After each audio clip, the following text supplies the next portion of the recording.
the England side take the field. It's going to be crucial, isn't it? I think I'm going to go. I was just listening there. I'm going with Stokes and Archer. I'm not quite sure how bad that toe is of Ben Stokes, but they've got to make something happen in here. And a couple of desperate wickets. Only need 2 wickets for me. England get rid of this partnership, and then the skipper, and then they're into the likes of Roach and Gabriel. So you've just got to keep believing. They've been a bit unlucky. I think they've been a bit nervous during that session as well. I saw a bit of nerves creeping in there, really. You know, a couple of fumbles in the field, no balls, just that sort of trying too hard. But then sometimes that can make the old shoulders tense and the hands a little bit electric. So England just need to try and relax. Yep, there was a missed field where there could have been a run out. There was the drop by Buttler. There was a missed catch, albeit it was a no ball by Stokes, so it wouldn't have counted. But just all those things add up, don't they, to say we're not quite taking those chances when they present themselves. And sometimes it's not because you just don't know why. It's almost because you are trying too hard. And that spell of Jimmy Anderson, just a little bit two sides of the wicket, got clipped away through the leg side.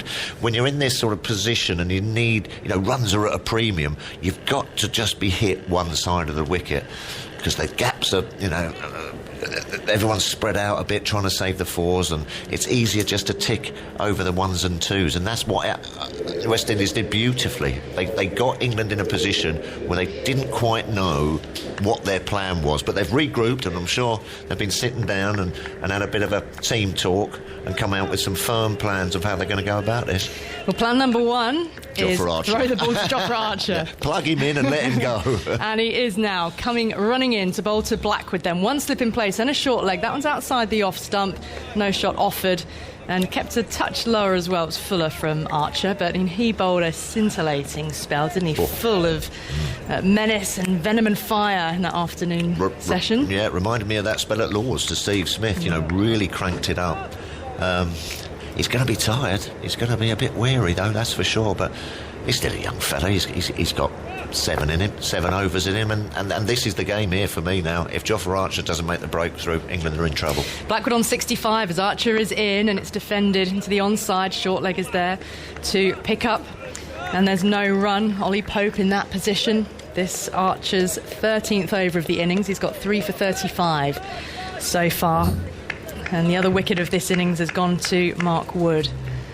You just get the feeling that if England can just break this partnership, the door might be open. But Holder's in next, isn't he? Yeah. Jason Holder. Yeah.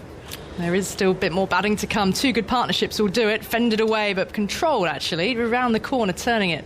And Buttler is left to chase back to pick up, and a single is taken, and Blackwood is dancing around, kicking his heels to get those legs moving after the tea interval. 56 more needed by the West Indies. I mean, how fantastic is Test cricket, though, isn't it? We waited, what did we work out, Andy? 117 days since the last men's international match back in March. From day 1 of this match. So we're now 121 days from when the last international cricket was played, and it's all bubbled up to the last session on the last day. Archer in, down the leg side. He made as if to defend it and play it around the corner again, but then raised the arms and allowed it to go through down the leg side to Buttler. And every edge in this situation, I've been in this situation many times when you see the scoreboard tick down and what have you, every leg by seems to go for 4. Every edge just goes past someone's hand. It's very difficult to keep your chin up and your enthusiasm going, knowing it's just round the corner. Archer to Dowridge. He's riding the bounce on his toes, defends it into the onside. One of these fabulous evening sessions, isn't it? The last session of the day where the sun is shining and these stands ordinarily would be full of crowd on the edge of their seats, wondering which way this one is going to go. 6 wickets for England to get. It sounds like an awful lot. I must admit, I thought the wicket would misbehave a bit more today, and it hasn't particularly. I mean, the odd one's bounced, the odd one's kept low, but nothing really threatening. But Woke's on for Anderson at the moment, as Archer is in. It's angled away behind square on the onside, and they'll take a single to square leg. Crawley moves into field. Yeah. It's another sharp one, and keep adding them up. 55 more needed. It's the end of the first over after tea. The West Indies 145 for 4. I'm just looking at the body language there. You just saw Jofra Archer sort of kicking the dirt, hands on the hips. There's another little single. They've just squeezed round the corner. They've all built up. They've done that very well. I thought the West Indies might come out and look to be ultra aggressive today and sort of really put the pressure onto England. But I think, as you say, we haven't been out there on the pitch. We haven't been able to sort of gauge it.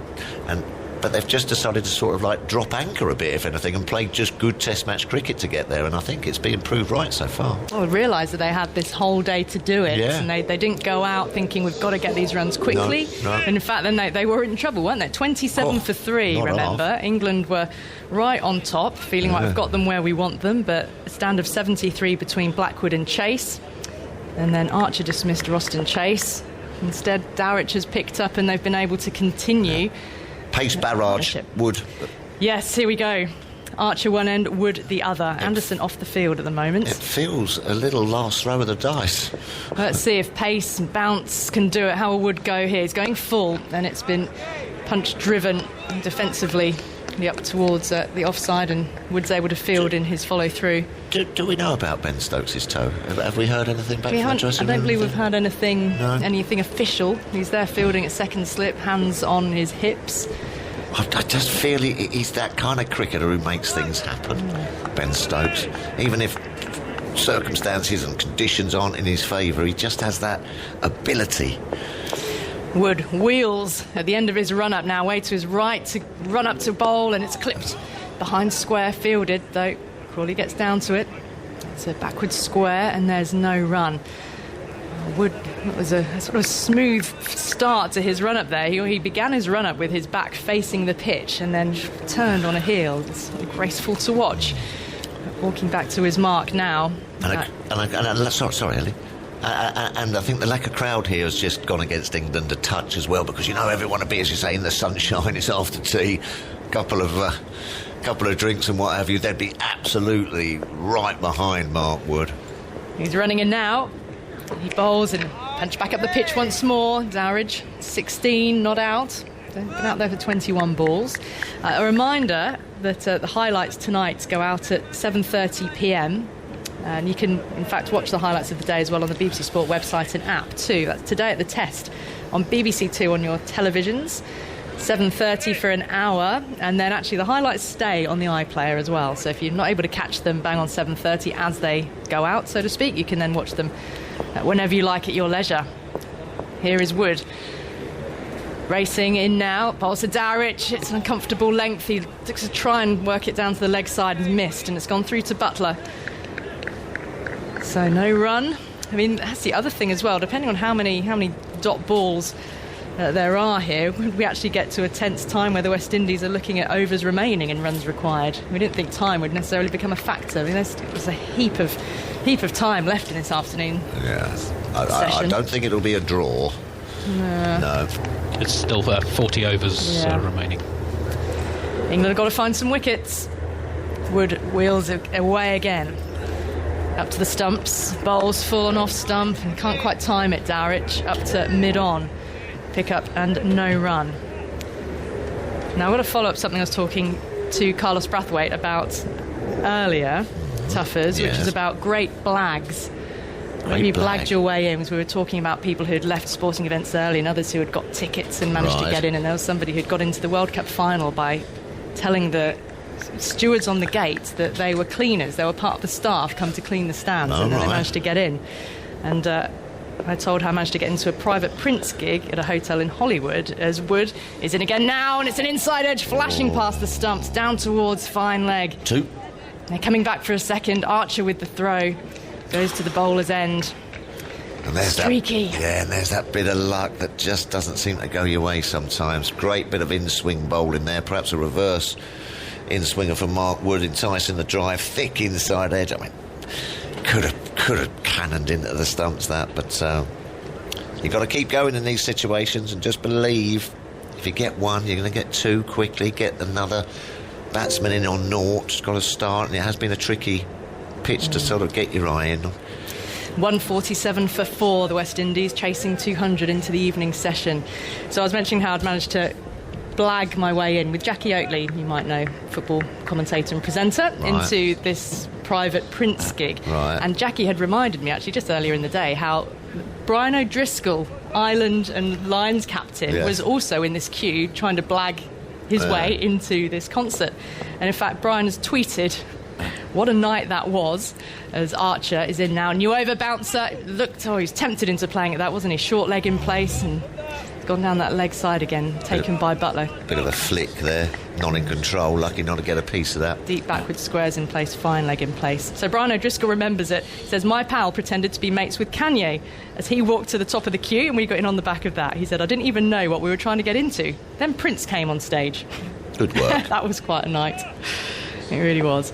So Archer, end of his mark. Greetings to Brian O'Driscoll. Archer over the wickets, fending it away into the ground though. It's short leg, uncomfortable that for Blackwood. Yeah, he'll be disappointed with that, as you say. You can see by his body language he fancied flicking that off his hip for perhaps a boundary or a couple. There's a big vacant area through that onside. Yeah. There's square leg, but nobody in front of square beyond short leg. There's a mid-on in place, but he works it through that mid-wicket region. It's 4 all the way. Yeah, or you get any sort of bat on it, you're getting value for your shot. Here comes Archer, one slip, third man. Archer is in, he's riding that bounce, defending it to Pope at short leg, who leans down, picks up. Archer walking back to his mark. He's played well, Blackwood. He's played well, he's come in and just, as you say, a rocky stage. Archer just needs to get it a little bit. He's riding the bounce relatively well at the moment. It's the ones which you rear up and take the shoulder of the bat. Yeah, To try and find that length again. Yeah, the enthusiasm of this pitch has just sort of been sucked out in. I mean, it has been hot again today, but you would have thought that would have helped. Can someone just rounds that pitch a little bit? Yeah. Archer in again. The bounce once more, just back of a length enough to have Blackwood on his toes. Again, riding it, defending it, keeping it down to short leg. But it was when he had Roston Chase caught behind. That was the delivery sort of after, isn't he? Cool. He had him right up on his toes to Yeah, it was the a brutal delivery. shoulder of the bat, flew to Butler and was a straightforward catch for him, was to wait for the ball to land in his gloves, almost with a gentle plop. Archer in. Past the umpire, Bowles now goes fuller that time, and Blackwood comes forward, defends back up the pitch very solidly, very stoutly, as if to say, I will not be moved. I want to be here to see the West Indies to a famous victory. And it would. I was reminding listeners earlier that, of course, the Headingley win in 2017, but in 20 years, that's the only Test victory that the West Indies have had against England in England. Yeah. So, a huge significance attached to this for the West Indies. Archer in again, riding the bounce out to the offside this time, angling it out towards backward point. It's picked up, there's no run. Stokes doing the fielding. So the score remains 147 for 4, with 53 more needed to win. Andy, evening to you. That's the first maiden since the 17th over. That was the 48th. So 31 overs in a row, 30 overs in a row. They'd scored at least one run from, just 4 in 3 overs since tea. We'll see if that plays on his mind, or whether he's able to switch out of that and just say, OK, yep, and let that one go. New over. Keep going. Dowrich is on 18. He's going to be on strike. He's just sort of hung in there, really, Dowrich. I haven't really seen him. Yeah, he's played well. Yeah. He's played well. I think England will be disappointed that they haven't particularly got any sideways movement. I thought that might come in. It's almost as if they've been just sort of waiting for that delivery to rear up, from that in different bounce. And they say the one to Chase did, but then sometimes, they just haven't been able to get sideways movement. Here's Wood to Dowrich now, down the leg side. To follow it, gone through to Butler. Too straight. That's been a big mistake by England. Okay, you've got to go hunting for the poles and bowl at the stumps and what have you, but you can't afford to be two leg side nowadays. These batsmen now just put them away, and as I say, that makes that the lack of maidens, that shows it. Lack of maidens. They've always managed just to be ticking over the scoreboard, 2s and 3s and over, instead of being able to sort of dot them up and really create pressure. Wood goes running in. And a gorgeous evening sunshine. There you go. There's a single out to the offside, just front of square. Chased back. And the score ticks around 50. 52 more needed at 148 for 4. The Brathwaite's went early for 4, an inside edge, pad and then stumps. That was Archer's first wicket in just the 6th over of this West Indies innings. Shamar Brooks, LBW to Archer without scoring. It was 7 for 2 at that stage. Then Wood got in on the action. He bowled Shea Hope for just 9, 27 for 3, and the West Indies were reeling. That's when things were steadied, and Blackwood came out. And we thought it'd be the darter, and that the dasher might really take the most risk, but it's played brilliantly. And here's Wooden again. Dowrich defends into the onside. Blackwood rather defends into the onside. No run. Yeah, and that's the trouble for the spin bowler as well. When you've only got 200 to play with, you've got to come on. If you can't sort of build your spell as a spin bowler. You've got to be able to sort of have a couple of, perhaps fours, and then sort of keep them under pressure. And England haven't managed to get pressure, especially during that second session, from both ends. There wasn't a spell of 2, 3, 4 overs that were maidens, and that's when the spinner then comes into it, because you have to take a risk against him, and perhaps he can entice a full shot. But at the moment, the spinner's not really coming into the equation with 52 needed. Wood in again, now Close. struck on the pad. Was there some inside edge there? The umpire is unmoved. Wood has hands on hips. Just didn't look right. A little bit high, perhaps. Perhaps just brushing the leg. So he's decided to have a go for it.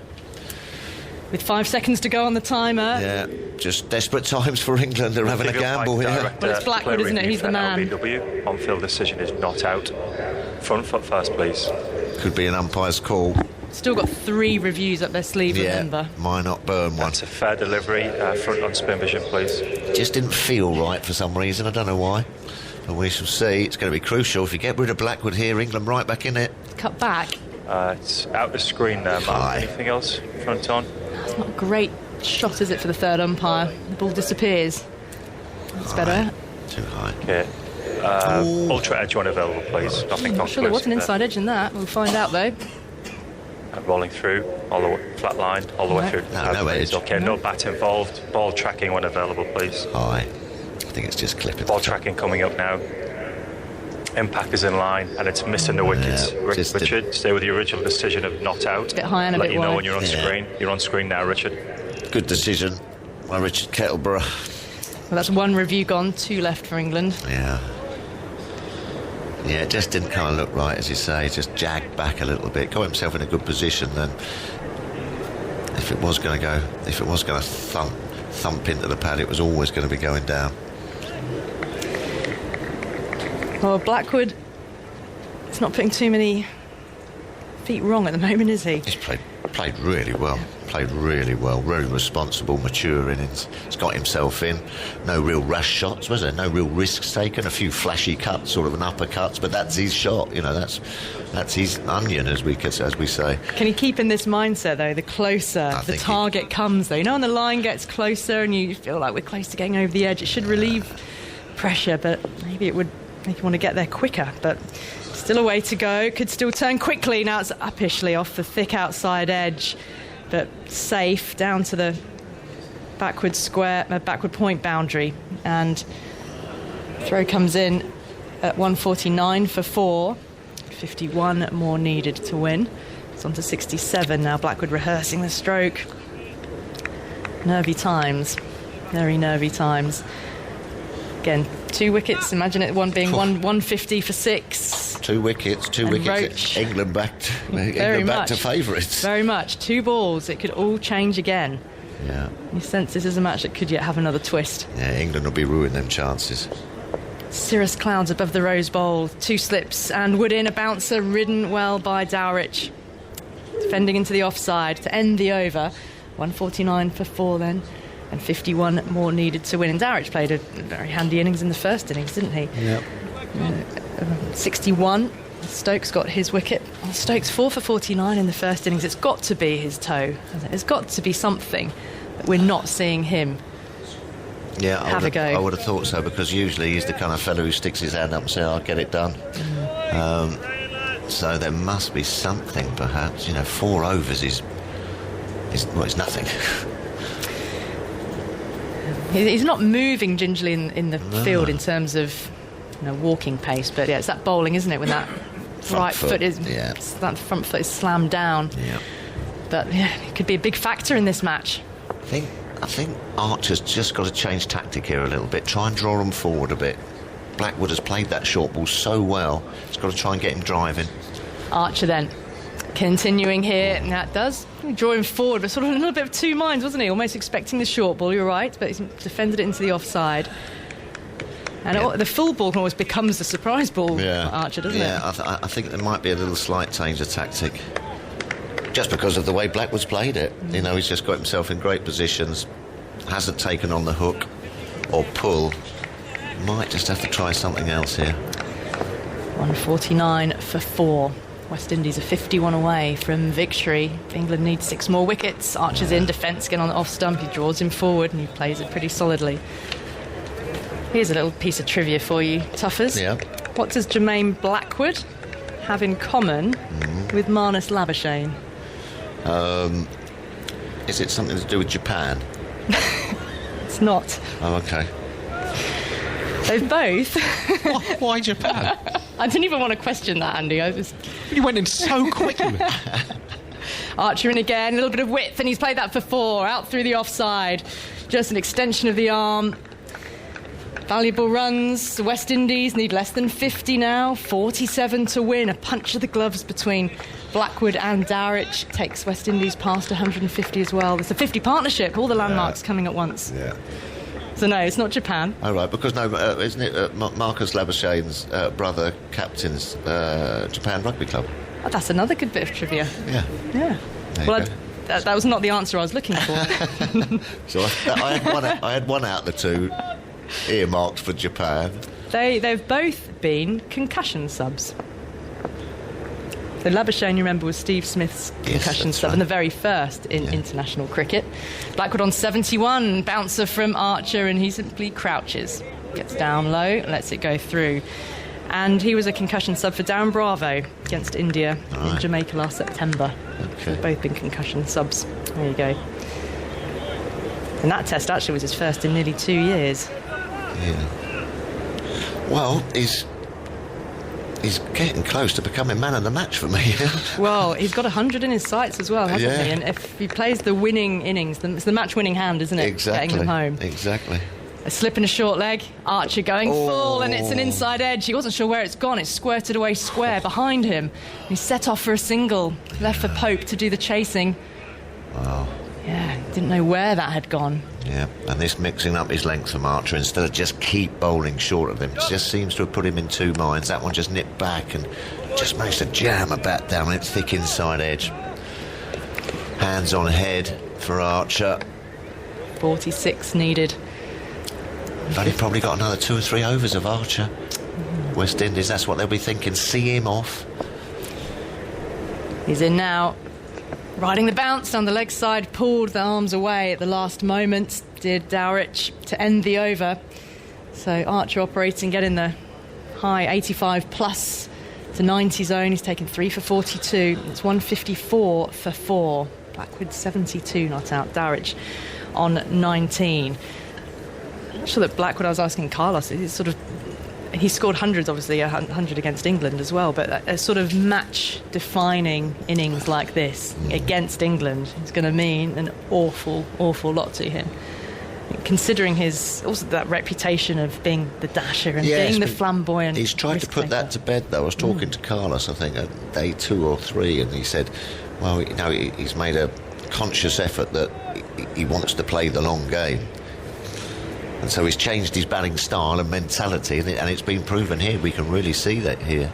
Yeah, it's really paying off, isn't it? He had a big double century in the West Indian domestic tournament early this year. Yeah, that's right.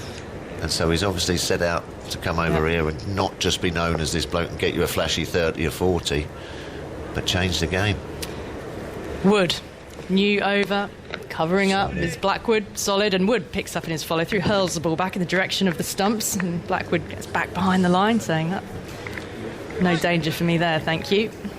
West Indies support staff and players out on the sort of balconies. There's a little concourse just at the top tier of steps of the pavilion, where all the exercise bikes are. Yes, that's right. Static exercise bikes. You see them pedalling away, watching the action. There's some cyclists early today cycling the golf buggy cart, the golf buggy path around the golf course as well.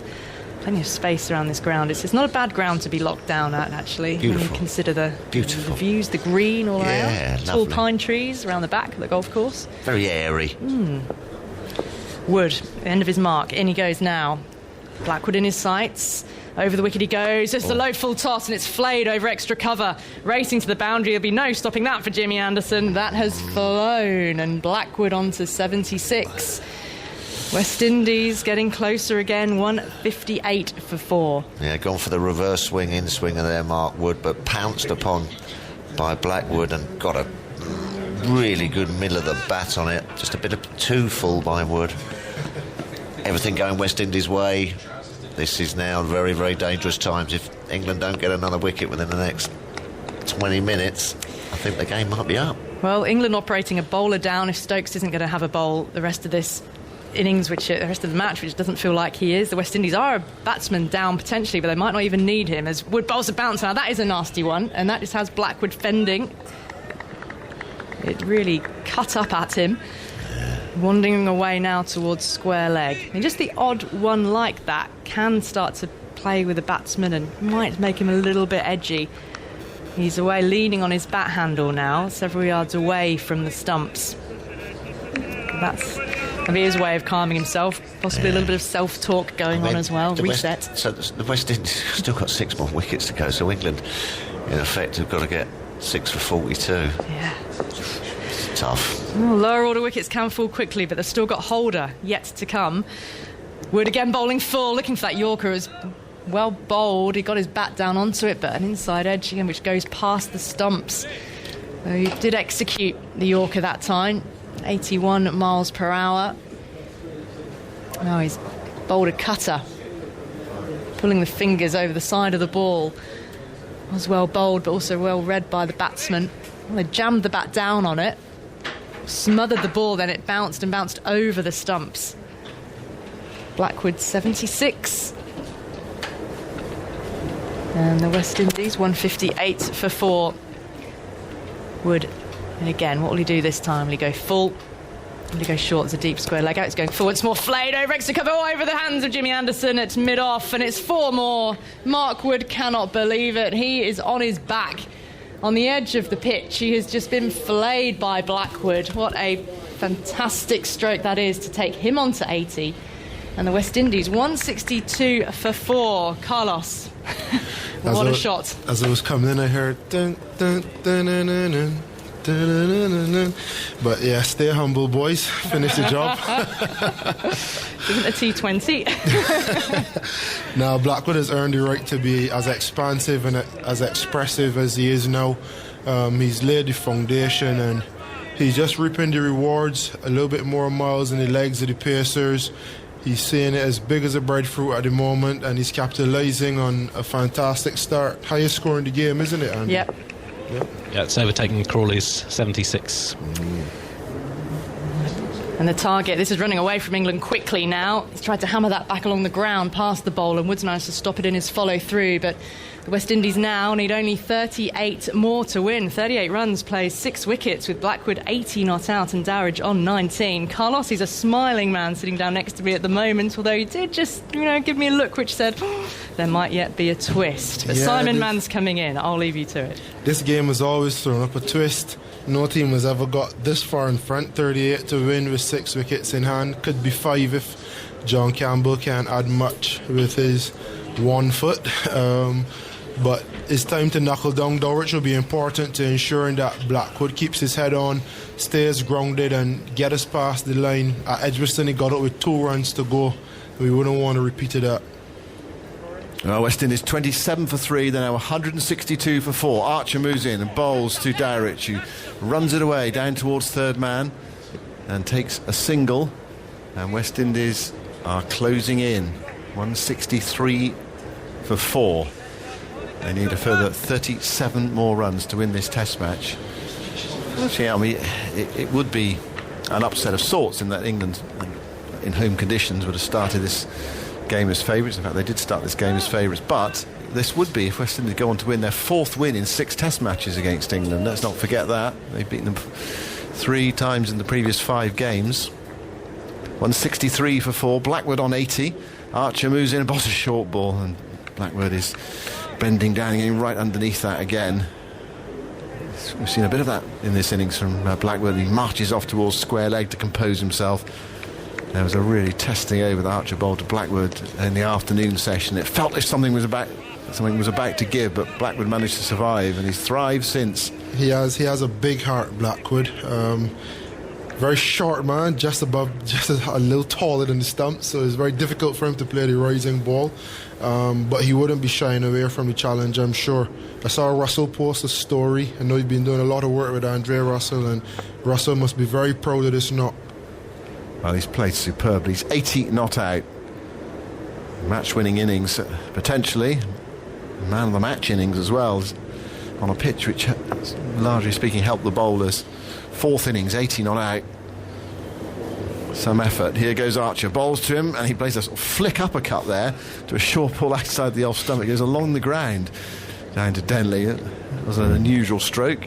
Gets him his 81st run and takes West Indies to 164 for 4. When I did what's going to be the winning margin at the start of the day on Twitter, not many people said 6 wickets. There were quite a few 3 wickets, 4 wickets, 20 runs, 15 runs, that sort of thing. But not many said 6 wickets. So mind you, there's still a bit to go yet. Yeah, this game. Here's Dowrich on 20. Archer goes in and bowls, and there's a flinching stroke, and for a moment I thought they were going to go up for the catch down the leg side, but he got inside the line. He didn't play it convincingly, Dowrich. Nothing off the bat or the glove down the leg side, taken by Butler. And England have had their opportunities today. They will look back on big moments in this game. There was an incident when Blackwood was on 5 and he cut at a ball from Best, and Stokes was going one way and it went the other. He tried to anticipate it, a slip, and that one went away. That would have been a very sharp catch if he'd taken it. Archer bowls, that's a nasty one, and he takes his eye off it there, and it hits him and goes down fine towards backward square leg, and might well have taken him on the helmet. It's difficult to tell from here. He played it horribly. What did it's come off? Took his eye off it. It was off the glove, was it? Off the bat, it looks like. It's a strange one, because he wasn't even looking at it, and if it did come off the bat, he did incredibly well to somehow control it. It's a remarkable incident. He ended up on his backside after leaping in the air 2 foot off the ground. It's almost like a star jump. This is something he's been working on, trying to front up the fast bowling a little better. He needs all that practice now. Archer bowls to him down the leg side, appeal for a catch. Archer's convinced, umpire less so. If England are that convinced, surely they're going to review it, and they do. They have 2 reviews left. It was down the leg side. It was given not out, but England have reviewed it. We have a player review for caught behind. On-field decision is not out. Can we start with the front foot first, please? Stokes reviewed it straight away. Dulwich looks confident. That's a fair delivery. Front on spin vision, please. Right, what is this going to show us? Okay, ultra edge when available, please, Mark. It's going to be after ultra edge or nothing, really. What have we got? Ultra edge. Yeah, keep going through, rolling all the way through. Flat line. Nothing there. Flat line, yeah, keep going all the way through. Yeah, the spike is from the ball hitting the hip of the batsman, so no bat involved. Ready to go back on field to Richard. Richard, stay with the on-field decision. You're on screen now. Umpire Illingworth gave it not out, and it was not out. It flicked something on the way through the pocket or the shirt. So there was a noise. England desperately hoping something was going to go their way, and it did not. There was no bat there. Again, he played that short ball with both feet off the ground, leaping in the air. He's not the most comfortable with the ball at his body at pace. I mean, no one likes fast bowling at the body when it could threaten your livelihood, but he needs to play a little better,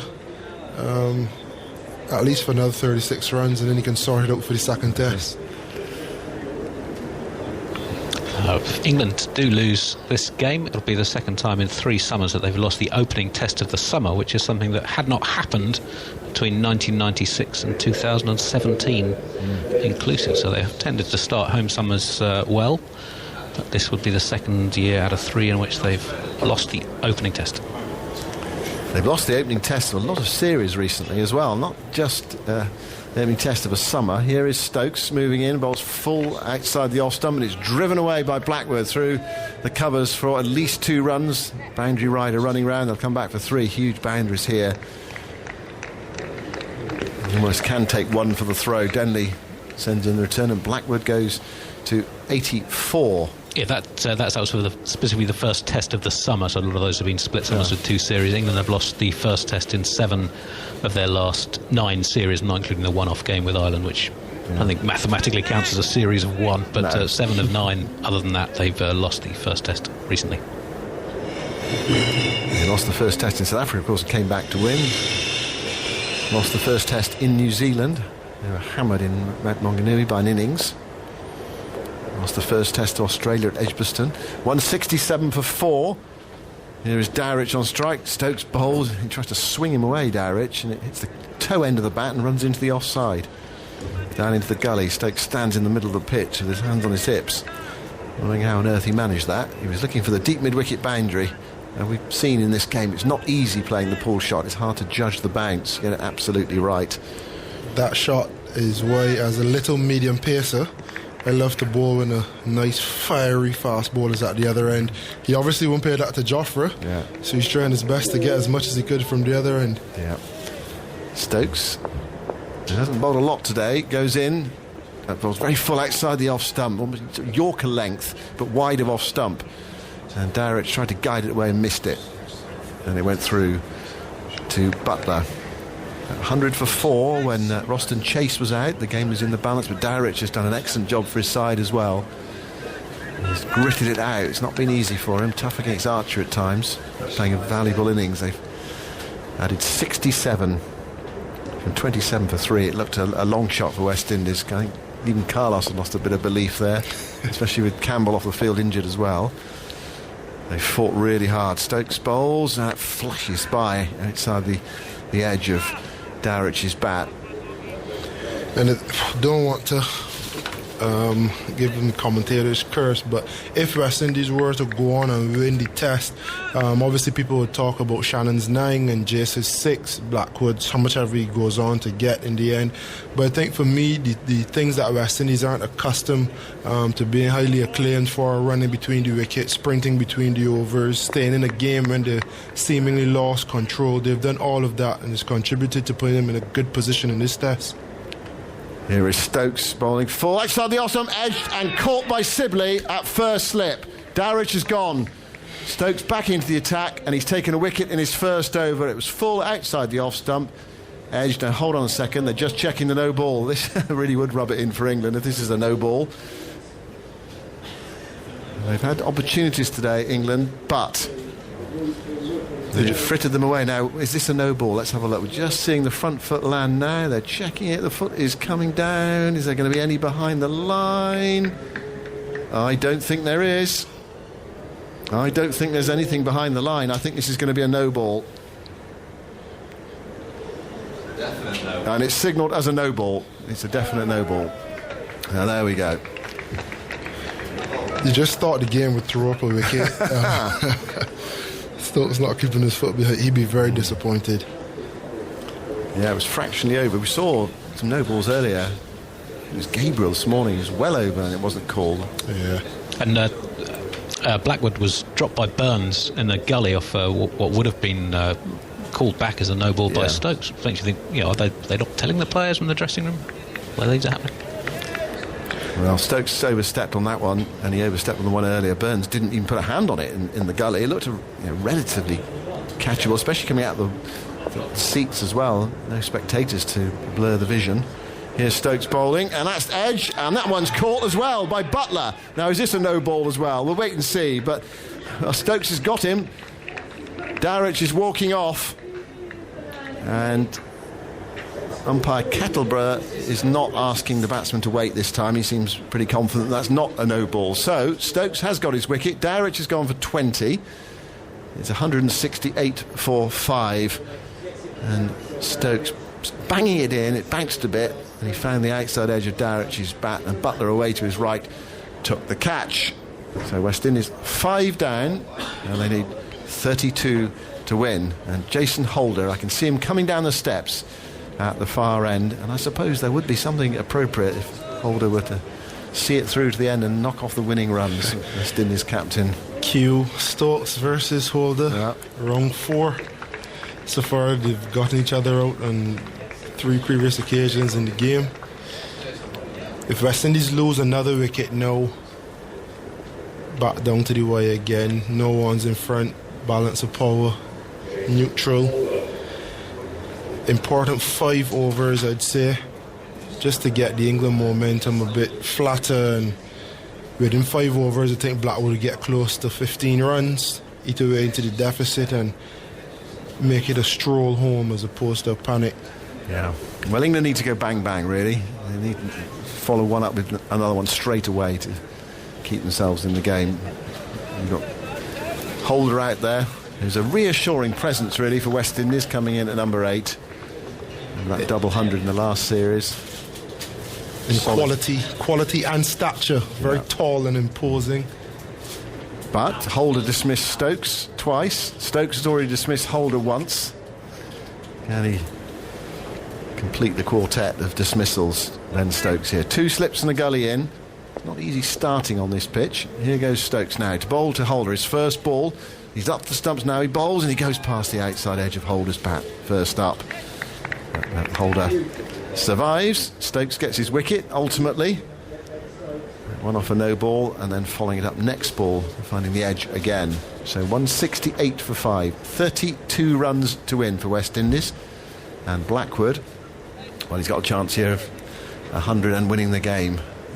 He's got 100 already in Test cricket against England in that last series in the Caribbean, and he's played ever so well. Okay, he has had a bit of good fortune today. I mentioned the Stokes one at slip, but there's also one down the leg side, Butler.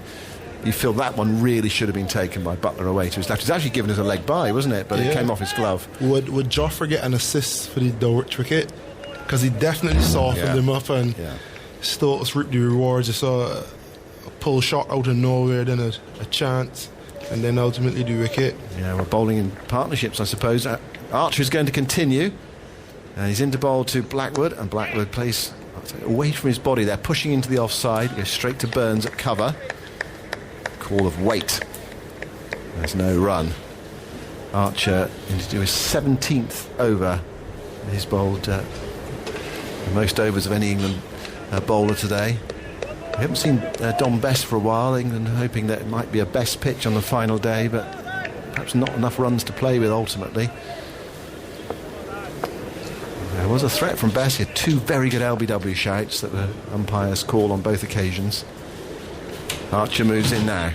Bowls to Blackwood, and Blackwood gets a ball that keeps low, but he fidgets it into the leg side, turns around and gets the bat down on it in time. Stopped by Pope, away to his left. Good piece of fielding at short leg from Pope. Let's look in the field for Archer. I mean, it's a strange one, really. They want to bowl at Holder. They don't want Blackwood to do much damage. There's a deepish mid off, a deepish mid on, deep back with square leg, fine leg and third man.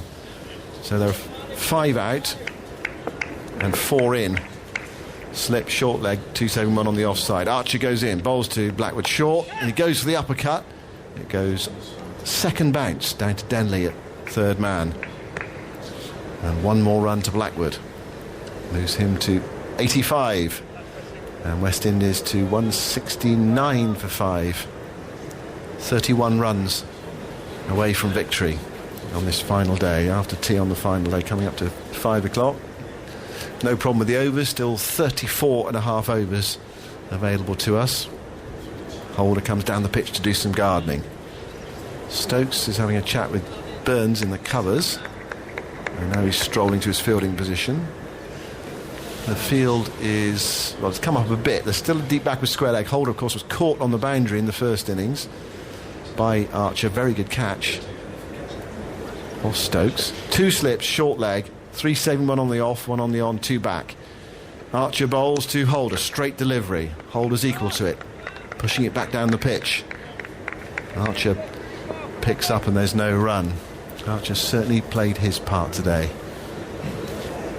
He's bowled a lot and he's bowled superbly. He's really threatened this West Indies batting lineup. Picked up 3 wickets.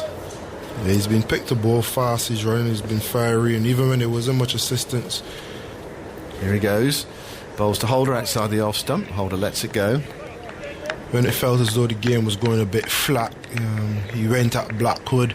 He got Chase out with that lifting delivery, softened up Dowrich. So he's practically had a hand in every dismissal, probably bar Shea Hope so far. Dowrich out for 21, Andy? Or 20? 20 from 37 balls. The partnership was 68 from 17.1 overs. Dowrich 81 runs in the match. He only had 24 in 6 innings in the last West Indies tour here. Archer bowls to Holder outside the off stump. Holder holds the line really of his off stump, allows it to go sailing by through to Butler. That's the end of Archer's over. Right, West Indies need 31 to win. They have 5 wickets left. Blackwood's 85. More from Carlos Brathwaite, and then it will be Jonathan Agnew. 5 very big overs here. Stokes looking to get his opposite number out for the second time. Andy, how much times would that have happened in cricket, really? Opposing captains got each other out in all the innings. Never. Is that right? Only 3 times that they got each other out in the first innings of a test match, and never in both innings. Never in both innings. Well, it's on, isn't it? It's on. It is on. Cusp of history. How exciting. That is a quivering statistician. You might not have seen one before, Carlos, but that is a statistician on the brink of something remarkable. It's never happened before. We'll see. 31 more to win. Holder doesn't want it to happen. He's up at the non-strikers end. Blackwood's on 85. And off goes Stokes and bowls a bouncer. Blackwood's underneath it and then back pedals as he gets out of the way. And how typical it is that Stokes has come back and taken that wicket. Yeah, I always felt once he picked the ball up, something would happen.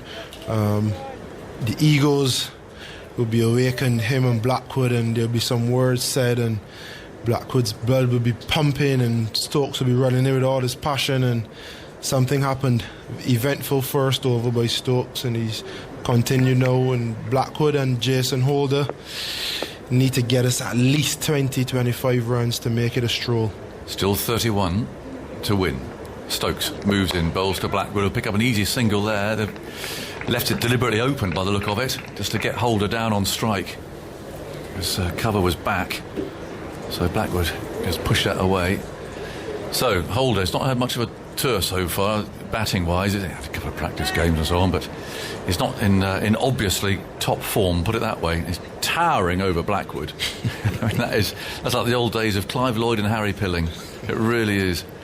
Famous photographs you used to get back in those 1970s Lancashire days. 170 for 5, 30 to win. The West Indies captain on strike, and is facing England's captain Ben Stokes with 3 slips now. Third one quite wide. No third man.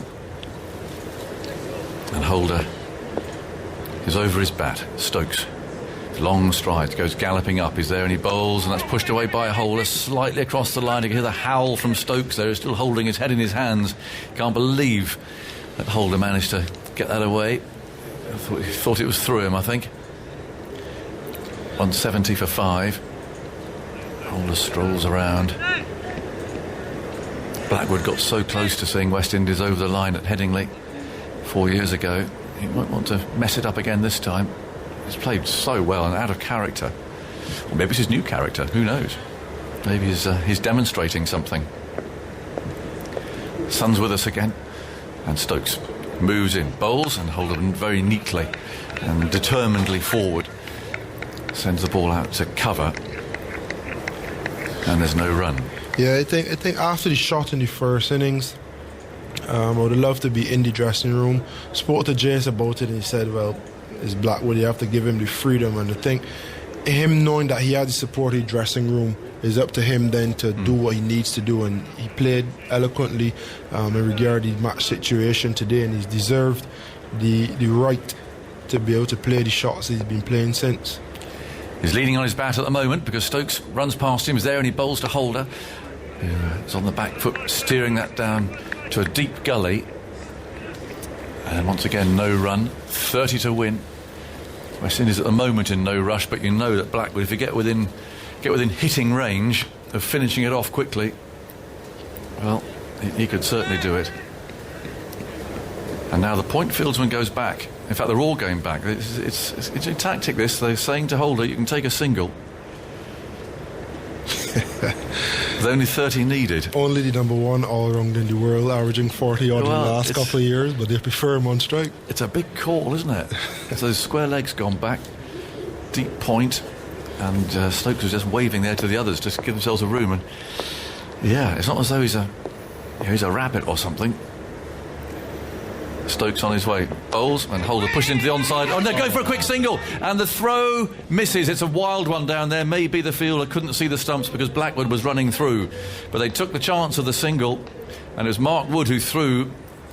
In the end, it was very wild, but I suspect it was because Blackwood was running between him and the stumps, and so he just couldn't throw it straight. But there was confusion there for a moment. I think Blackwood wanted the strike and was a bit surprised that Holder was stealing that single. Yeah, I think they're trying to break Blackwood's rhythm, and they're giving him an easy single, face one ball, and then keep him off of strike, hoping he plays an injudicious shot when he gets back on, thinking he's in the same rhythm. But it's funny, Jason Holder has to steal the strike. Yes, yes, he did. He had to persuade him to go. Blackwood didn't want to go. Now, looking at the throw again, it was definitely the case that he was blocking the line. Now this is a big bowling change up at the far end. Normally you'd say, right, Anderson's back, all's good with the world, but he bowled poor 3 overs before tea down at this end. Yeah, it wasn't his best spell ever. No. But you turn to the main man again. Archer's bowled out for now. Again, terrific spell. Pace. But he can't bowl all day. So Anderson's coming back. 12 wickets by captains in this match. It's the third most ever in a test in England. The only matches in which captains between them took more wickets were 2 games in the 1982 series between England and Pakistan, when the 2 captains were Bob Willis and Imran Khan, and they had 14 wickets between them at Leeds and 13 at Birmingham. So 12 between Stokes and Holder in this game is third on that list. That's matches in England.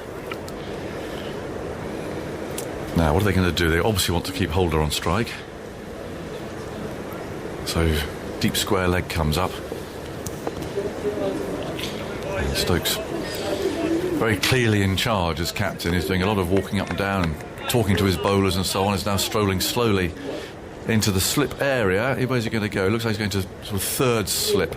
No, second and a half, maybe. Anderson then from the far end bowls, and Holder turns the first ball into the leg side again. Blackwood slow setting off, thinking to throw. Well, I think it probably just missed the stumps and Butler knocked him off as he ran past, but Blackwood was in. Blackwood's body language is saying, what's going... He's now look at it. That's a little pout he's having there. He's saying, what's going on, skipper? You trying to run me out or something? He would have been gone as well. Well, he was back on his heels, to be fair. I think the run was on. They completed it. Bit of nerves creeping in. Yeah. Credit to Stokes though, watching back the 2016 World Cup and the last over, one of the things that some friends would have shared with me and they eventually agreed with is he just bowled ball after ball after ball. Now you can see it's a concerted effort to really stretch each delivery and really allow the occasion to get the batsman as best as they could. He's walking up, he's walking down, he's going left, he's going right, and really forcing the batsman to think about it. Field set deep for Blackwood. Anderson moves in, bowls to him, and he just pushes that away for a single. I'm not sure about this. 27 to win. They're giving Blackwood a run. Yeah, I mean, what is the team plan? How will Anderson get a wicket? He probably fancies Jace, but then the field isn't that attacking either. It's kind of an umbrella field, a holding job type thing. It's always strange running into bowl to a batsman when the field is set back, because you kind of know you're not going to get him out. Yeah, unless he plays a real bad shot, which I don't see Blackwood playing at the moment. Anderson, with 2 slips now, moves in, bowls to Holder, a little bounce there, Holder's in behind it. Blackwood shouted no there. Early. As that was pushed to mid-wicket. He said, not having that one. Not this time around, skipper. No. But, you just knock off the singles, and before you know it, you look up and, crikey, it's only 18 needed or something. It's a dangerous... It might work, but it's a dangerous ploy. The last thing you want as England would be to look up and realise they're a couple hits away, still with 4 or 5 wickets in hand. You want to keep them tied down as long as possible and then look for opening. In comes Anderson, and he bowls, and again Holder gets nicely behind this. The ball runs away down to backward point. There'll be some nervous bowlers in that West Indian dressing room. If it gets down to Shannon Gill. Well, yeah. But they'll be thinking about it. That's 5 down, number 7 in, 8, 9 padded up, 10 thinking about it. It was my sort of mind thinking. If you get it to Alzari Joseph, you never know what can happen. He can knock the runs off himself, or he can get out trying to. Roach will hang around for as best as he could. But if it gets down to Shannon, then it's probably game over. Yeah, 173 for 5.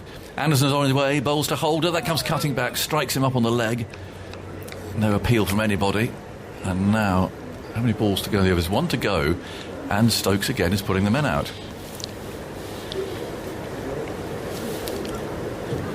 So out goes Denley, and out goes Crawley on either side.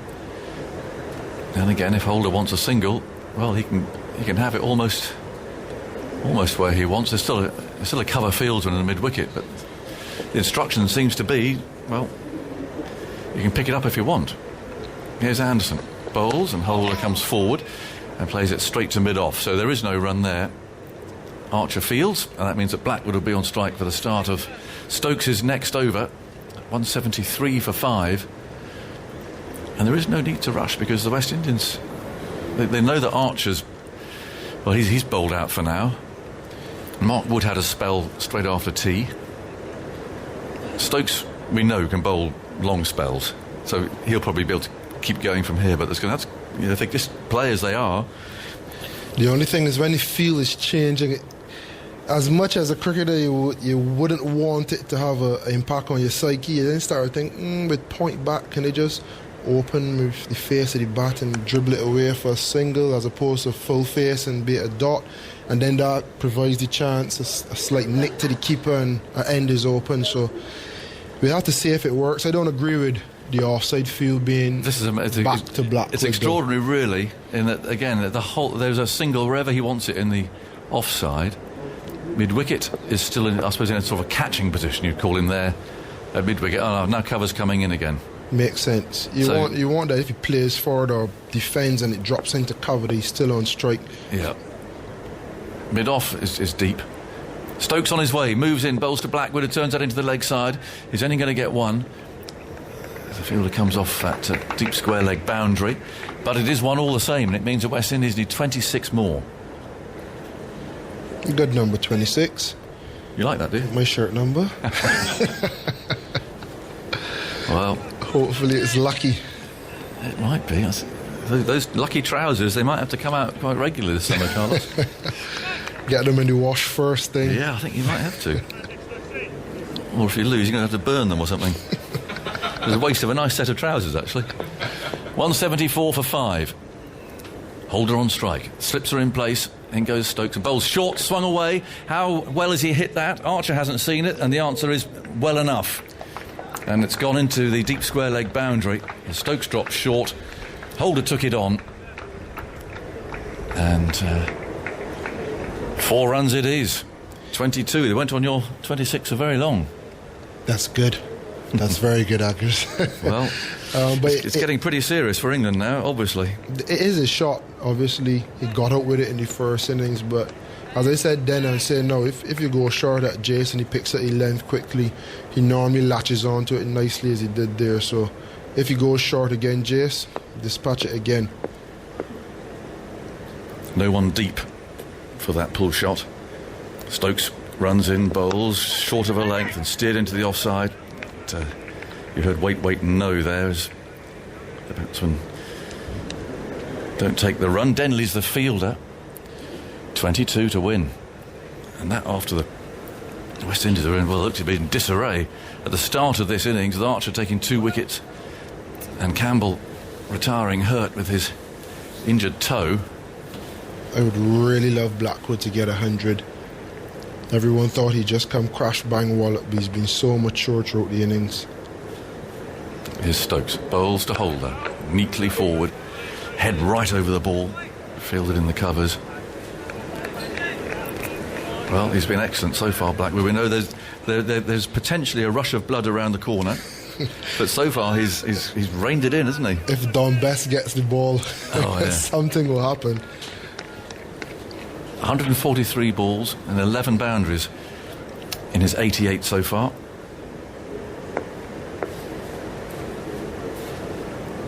Stokes bowls and Holder comes forward again, plays slightly across that pad, and Stokes has his arms raised there optimistically, but it was hit crisply enough, and Wood's the fielder. Talking about Blackwood and Russell. Russell has a hotel for a house, towers over Kingston. Oh, does it? And his gym in his house is placed similar to how this was looking out onto the field. His gym is looking out onto Kingston. Beautiful. And during the lockdown, Blackwood was there. He had plenty of videos of him running up the hill and in the gym pumping weights with Russell. And really? It's times like this is where you do all that hard work for, isn't it? Yeah, absolutely right.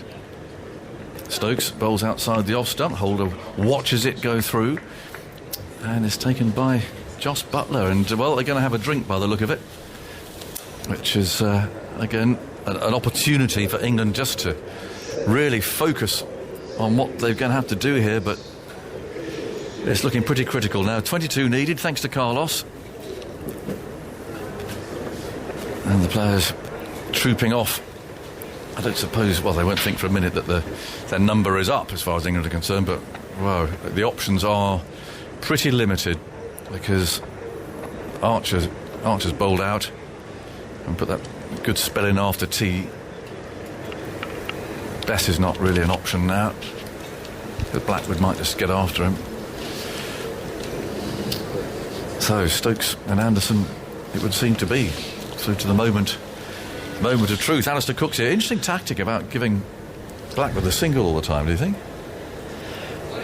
You can understand it, can't you? You can understand the thought process. Holder hasn't had any form at all on this tour, even though he looked quite good in the first innings. He looked like he had a little bit of rhythm. I wonder whether you might try and challenge Blackwood now. Yes. He almost chipped one straight. Well, he went for 4. It was a great shot, but went just over Jimmy Anderson's head about 3 overs ago. I mean, I know it sounds obvious and silly, but I think in this situation, England need to be trying to get both batsmen out, don't they? Yeah, I think they've given that a couple of overs. Yeah. And maybe just change it again. But it's full credit to West Indies. Yeah. 30 for 3. One of the other top, Campbell, retired hurt. The way Chase and Blackwood played, they played really well. I mean, England can still win this, but it's looking unlikely. It is. It's strongly favouring the West Indies now. Obviously, a wicket would put some real pressure on up there again, and England has got to make them work so hard for every run. Ground staff are running off. That's quite a quick drinks break, actually. We're told that it might take longer than usual because all of the sanitisation rules and so on. They haven't really done that, though. I thought they were talking about wiping down the stumps, and yeah. Or have I just misread that? Well, I think if someone touches them, they do. They've been hit quite a lot in this game. They have. Well, yeah, they've been picked up. I think something happens then. So, Jermaine Blackwood, are you going to finish it off this time? That's the question. 22 are needed. He's on strike. He's got James Anderson to bowl at him. And let's look at this field and see if they're now deciding that they're going to try and just make every run difficult to get. Mid-on's still quite deep. Yeah, and mid-off. That's an easy single for him. And Stokes is gesturing in that direction. I think he's asking Jimmy Anderson what he wants here. Well, they're taking out, and Blackwood played a brilliant lofted off drive off Anderson in that spell before tea, so they're perhaps trying to take that out of the equation. Here he comes, Anderson, and bowls. It's short. Blackwood jumps up, defends it, plays it back up the pitch, and Anderson kicks the ball away to be picked up by Burns at cover.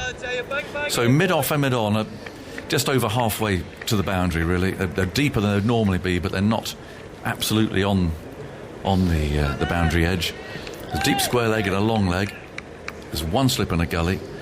Stokes will be learning all about captaincy at the moment. He's had 5 days of it. Yeah. There's been a lot of decisions, haven't there? From the day before, to all this. Anderson dips his head. A familiar run up. Here he comes and bowls, and Blackwood's put out of the way. They should probably only get one here as the fielder comes up from that square third man. It's Denley. 21 to win.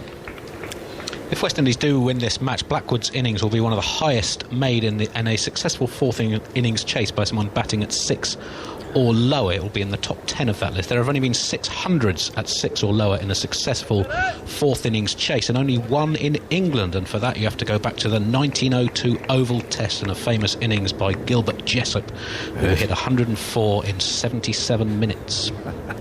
That's been a terrific innings, that. A one-wicket win. 179 for 5. Here's Anderson moving in, bowling to Holder, who covers up, turns the ball to mid-wicket, and then immediately goes for a little stroll, rehearses a shot again, thinking himself through. Perhaps they might play that a bit straighter, looking at the way he's thinking there. He's looking at his bat, giving it a twiddle. Slips are waiting. Butler there with the gloves on. He dropped Blackwood on 20. There's no escaping that. Crawley should have run him out.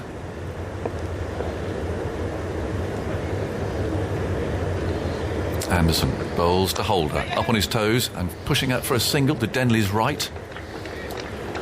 20 to win.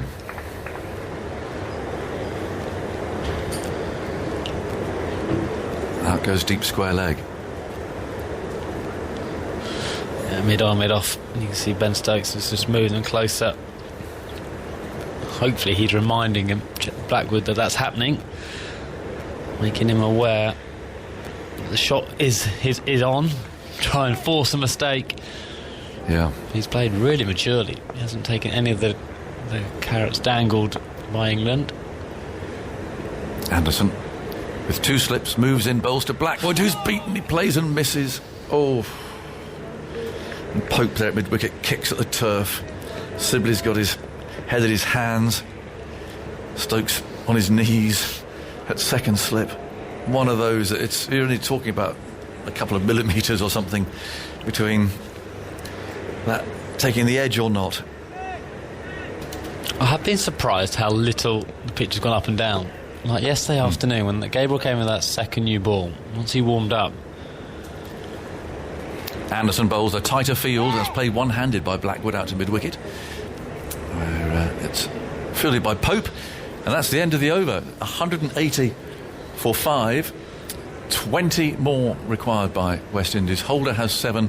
Blackwood, though, the man who's leading the West Indies to, apparently towards victory here.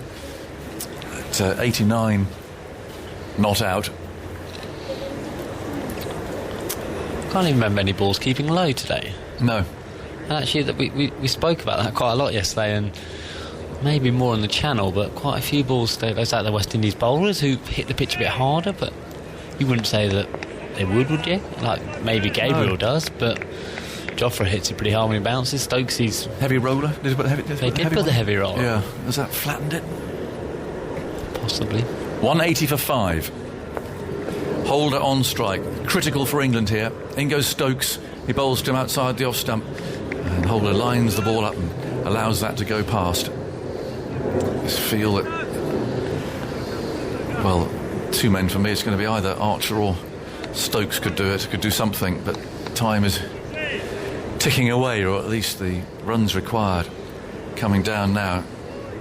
20, 5 wickets in hand, and one of those is Campbell, the opening batsman, who's got clearly an injured toe, so presumably can't run. In goes Stokes, bowls, and he beats the outside edge. It's amazing how the total comes down and it gets harder to get over that line. Why is that? I don't know. You just somehow grip the bat a bit tighter and you're just gritting your teeth a bit. I don't know. I mean, the way that Blackwood plays, he could just go bang, bang, bang, bang. Yeah. And it's all over and walk off. I don't think he's going to do that. I don't think he's going to do it. I think the way he's played, hasn't looked like doing it. No. 5 boundaries would do it. In goes Stokes, bowls. Holder works that off his hip. Nice shot. Very well fielded, though. At square leg. Diving save. All 3 sixes. 3 sixes, that'd be a We had a 6 in this game. No, there hasn't been a 6 in this match. When was the last Test match that had a 6, Andy? Well, I was looking that up overnight, would you Oh, you believe, really? Alistair? Yeah. I didn't say you up for that. I thought. Don Bess, having fielded that so well, is now being pushed out to deep square leg. No one out on the offside boundary. Stokes on his way now, bowls to Holder, and once more allows that fullish length ball to go through to the keeper. 20 more to win for West Indies. England need 5 wickets.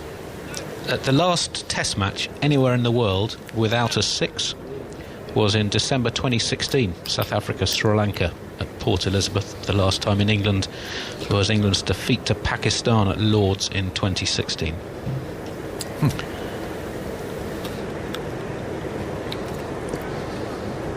Stokes wheels round, he's got a shadow to his left. And he goes again, willing himself on. Over the wicket, there, and he bowls to Holder, who pushes into the leg side. Weighty shouts because Wood can field that at mid-on.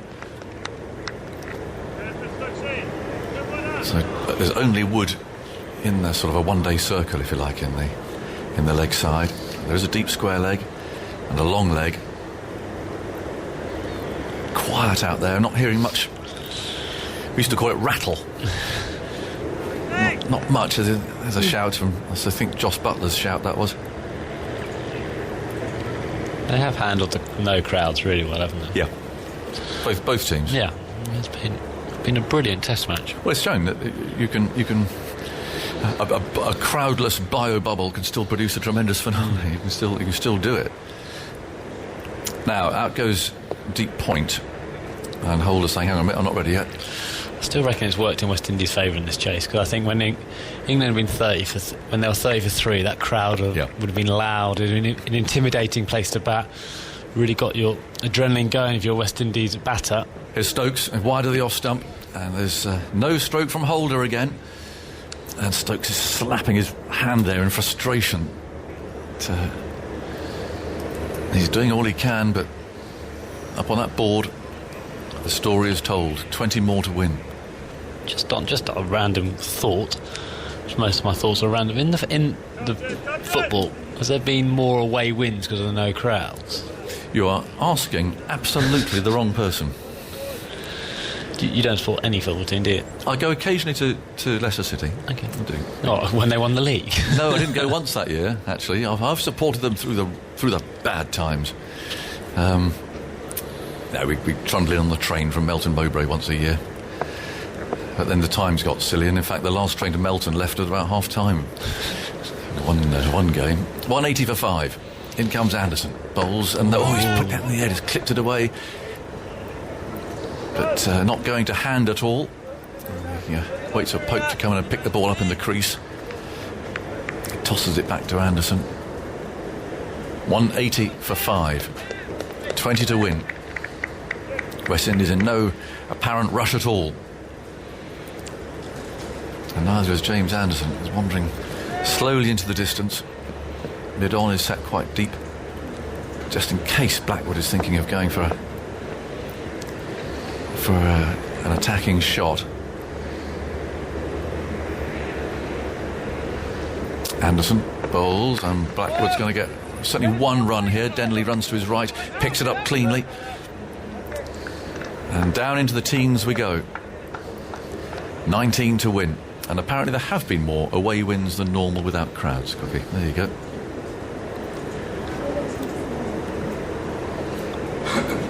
I think we can't use that as an excuse, can we, at all, for the West? I think West Indies have played really well. We're probably right, though, at 27 for 3, but actually more so during the afternoon when the game was drifting away from England. You can imagine. Yeah. You imagine the crowd then on a Sunday afternoon. The Barmies would be in. Perhaps they persuaded Billy Cooper out of retirement to blow his trumpet, and it would have been very lively. 181 for 5, 19 to win. Holder on strike, Anderson bowls to him, he comes forward. Yes, he calls. Denley picks up one-handed, throws the stumps at the far end, hits Holder though en route. So it's another scurried single. 18 to win.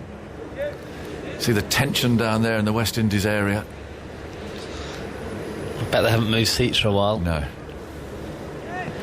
I feel sorry in case someone was pedalling on the bicycles out there. I think our old friend Cornwall's on it. That'll have been pretty hard work if he's got to keep going on there for the last couple of hours. 182 for 5. Slips waiting. In comes Anderson. Bowls to Blackwood, who steals another single, pushing to cover's left hand. Burns this time, hurls the ball at the stumps.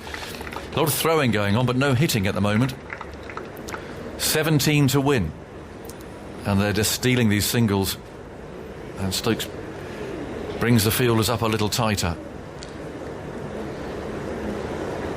I think all the men have got to come up for Blackwood now, haven't they? You've got to really tighten the one if he wants to play the big shot. Force a big shot. Yeah. So go on, you try and do it.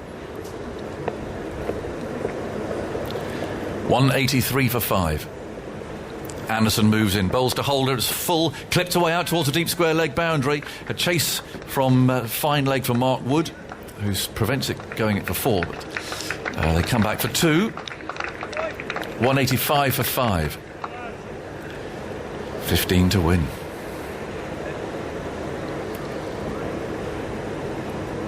What do you do to try and force a full stroke from Blackwood? Best? I was thinking that, but do you? It doesn't look like getting out to a seamer. It's worth a try, isn't it? And I'll throw the dice. Anderson bowls, and that's very neatly defended by Holder to complete the over. Anderson just throws the ball away. He's not looking happy at the moment. The two spinners that Best was picked ahead of both have outstanding fourth innings records. Leach has bowled 6 times in the fourth innings, 21 wickets, average 17. Moeen Ali, 24 fourth innings, 59 wickets, average 22. And obviously that doesn't take into account the specific situations, but as we saw, Moeen played a big role in that win over India on this ground two years ago. So it has been an area of strength for England over the last couple of years. In fact, they both have a better fourth innings record than Graham Swan, who also had a good fourth innings record, not quite as good in terms of average. Amazing stat. That is, I was surprised by that, I must say. Hope Swanee's not listening. We'll get a very angry text. He had 40 wickets, average 27, so still pretty tidy in the fourth innings. Just try and pull it back. So Stokes is continuing. He's bowling to Blackwood. Up he goes and bowls, and Blackwood gives him a little bit of room there towards the leg side, trying to open up the offside as he hits it straight to cover. So, yeah, I was thinking Best, but it just kind of seems that really is the last throw of the dice with men halfway back or something, long on halfway back. Yeah, you'd have to have men. You'd have to tantalising. Maybe take the short leg out and have a couple of fielders on the leg side, try to stop the easy single, and then have the man down here. Yeah. Halfway, 3/4, as you rightly said, 2 short mid wickets. I like that. Men, deep points come up. Well, they've got to try and just squeeze every run now. 15 to win. Stokes in the sunshine, bowls short. Oh, what an extraordinary shot that is. He's going to get 4 for this, down through third man. And he seemed to be just ducking away and moving away to leg, and then a little fiddle of the bat. I'd like to see this again. He's played this a couple of times today. He's played it really well. They've gone short of him a few times. And he's just hit a one-day shot, uppercut, under total control. It's a brilliant shot, isn't it? It is. And that's why they had the third man for much of the day. But, well, they haven't got one now, and he played the shot. It's almost like a conductor with a baton. It's a little flourish. Brilliant shot. 11 to win. Stokes moves in, bowls. Blackwood drives into the offside. He wants a single. Holder says no. And Anderson's there very quickly at mid-off to prevent it. 11 to win. Blackwood's 95 not out. And Holder's coming down for a conversation with him now. No need to do anything silly. 95 not out.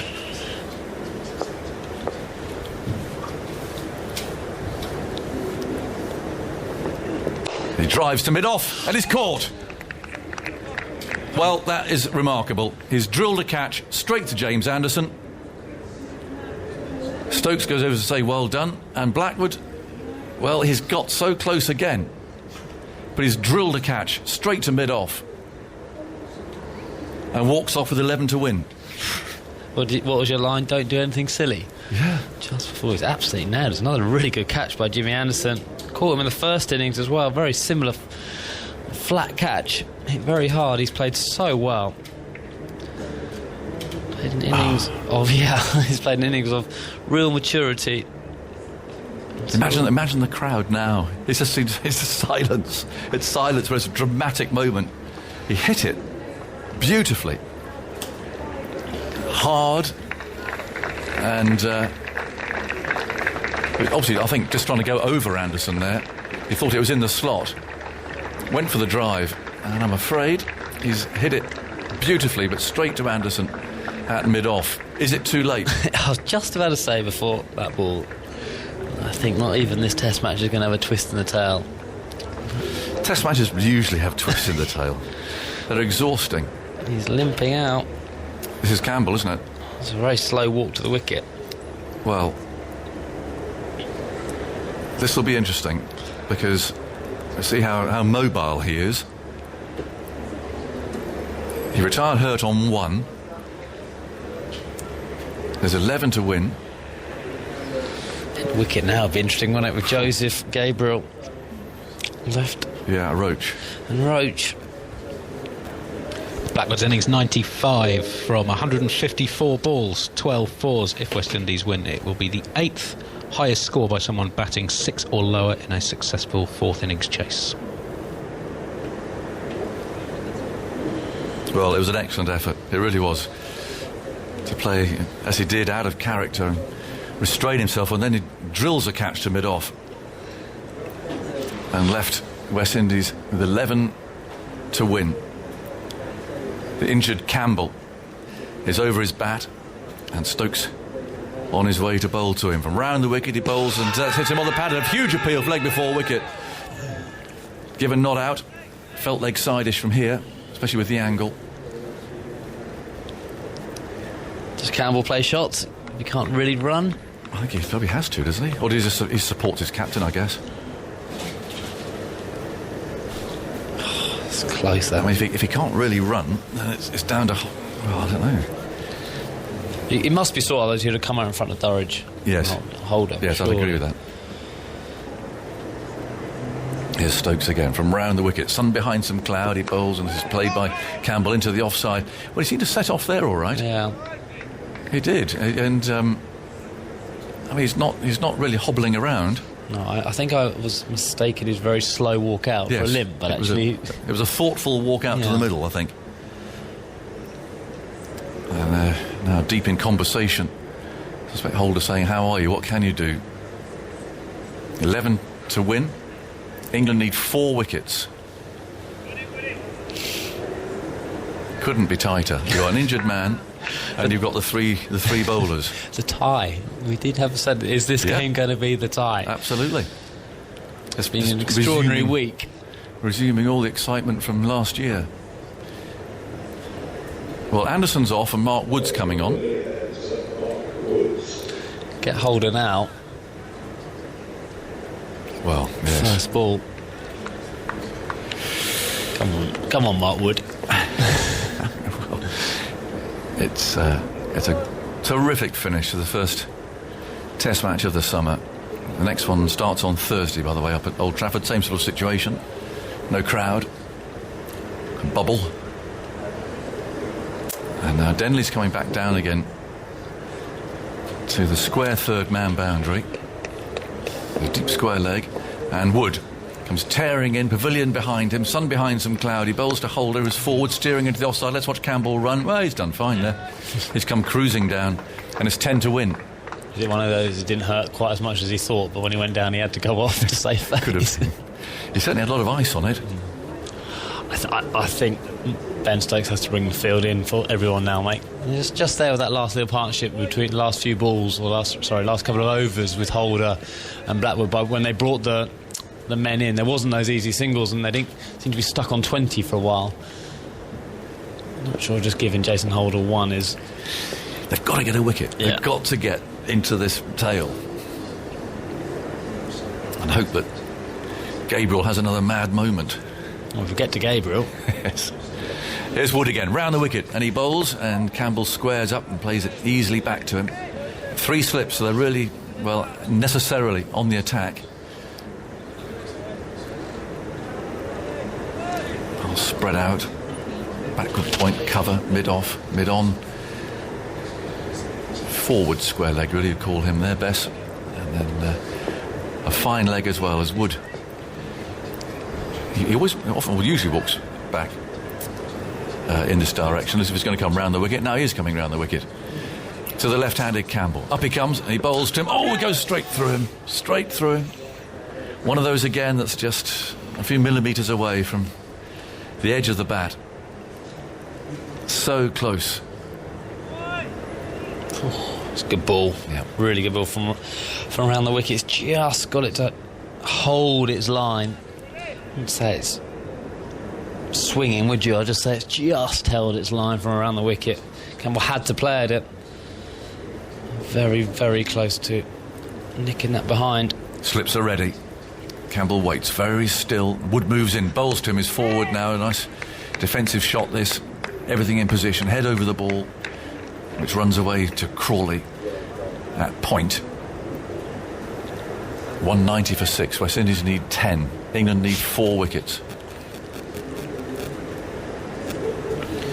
The last time Jimmy Anderson went wicketless in the second innings of a home test was when West Indies beat England at Leeds in August 2017. That's not a good omen, is it? 0 for 73 then. Not a good omen. It's excluding the Australia game Edgbaston when he was injured last year. Wood leaps, bowls. Oh, I thought Campbell was going to go at that. There's a huge backswing and then a very elaborate leave at the last possible moment. 190 for 6, 10 to win, 4 wickets to win. Just the bowlers to come. Joseph Roach and Shannon Gabriel. Deep point goes back. Again, opening up that opportunity of a single. It's funny how things change, isn't it? Not so long ago they're trying to get Holder on strike, and now they're trying to get Campbell on strike and happy to give away a run if necessary. In comes Mark Wood and he bowls, and that's pushed away into the leg side. Archer comes in quickly from mid-on. There is no run. It's the end of the over at 190 for 6, 10 to win, 4 wickets. Some of the West Indies will be shouting in Jamaica or Barbados or somewhere, just hit the ball, man, hit the ball, beat the ball. Just get these 10. It's 6 or 4. Win the game. Well, I'd have been, if I was in the change room now in the West Indies, I wouldn't be watching. I was a terrible watcher. Oh, okay. No, some of the great moments. Well, even as captain? Even as captain, yeah. I pretended to watch. I had my sunglasses on, but I'd be looking down. Sunglasses are always the key. Does that include when you were fielding at slip? That's a very good point, Andy. Well made. There'll be quite a lot of people saying yes. Yeah. But I tried to keep my eyes open. I shut my eyes quite a lot, a sure leg. It is horrible in the dressing room batting. I'd have to say, as a tail ender, because you just know there's a real chance that you're going to go out there and try and win the game. What were your main scoring shots, Aggers? Oh, they were wide-ranging. Usually it involved the offside mainly. Step away and carve. Well, a little bit of that went on. 190 for 6. Stokes is going to bowl to his opposite number, and his unique stat is still on. It's still on. But at the moment, West Indies captain is batting very resolutely indeed. He's on 11. Campbell hasn't added to the 1 that he had before he retired hurt. Ben Stokes on his way now, bowls to Holder, who drives fluently but straight to mid-off. Anderson's the fielder. Twiddle of the bat from Holder, who really is having quite a nice net at the moment. He's just he's in absolutely no hurry at all. And why should he be? Teams aren't going anywhere. They'll be travelling up tomorrow to Manchester, swishing away a fly or a wasp or something there at the moment. And now he's ready, thumping up the crease. You can hear that echoing round this empty ground. Stokes moves in, bowls to him, and that's a bit of a freebie there on his pads. They'll get 2. Best pursues it to within about 20 yards of the boundary, I suppose. It's drifting onto the leg stump. It was nicely played. 8 to win. Now it is 2 boundaries, 2 hits. Nice shot from Holder. Very controlled, and it was actually very straight. If he'd missed it, I think that would have been out. Stokes looks furious. He's got his hands on his hips.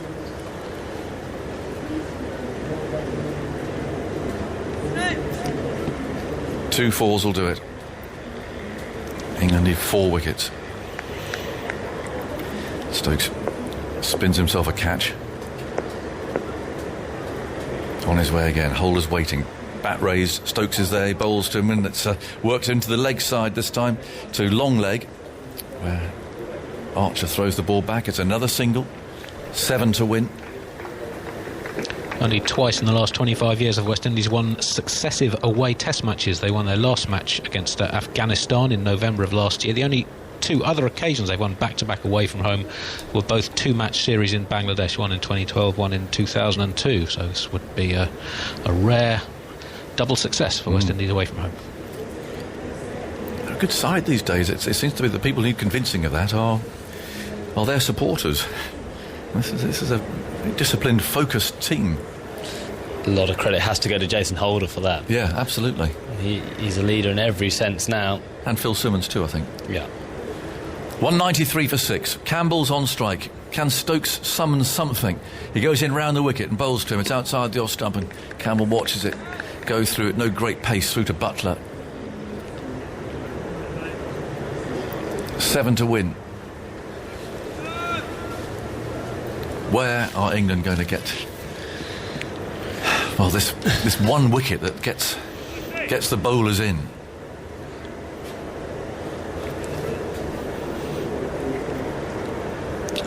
Little nick to slip. They're waiting there. I think LBW. LBW from around the wicket. Okay. Here's Stokes again, kicking up his heels. He bowls, he does swing in, but it's driven away. Can Midoff stop it? Yes, he can.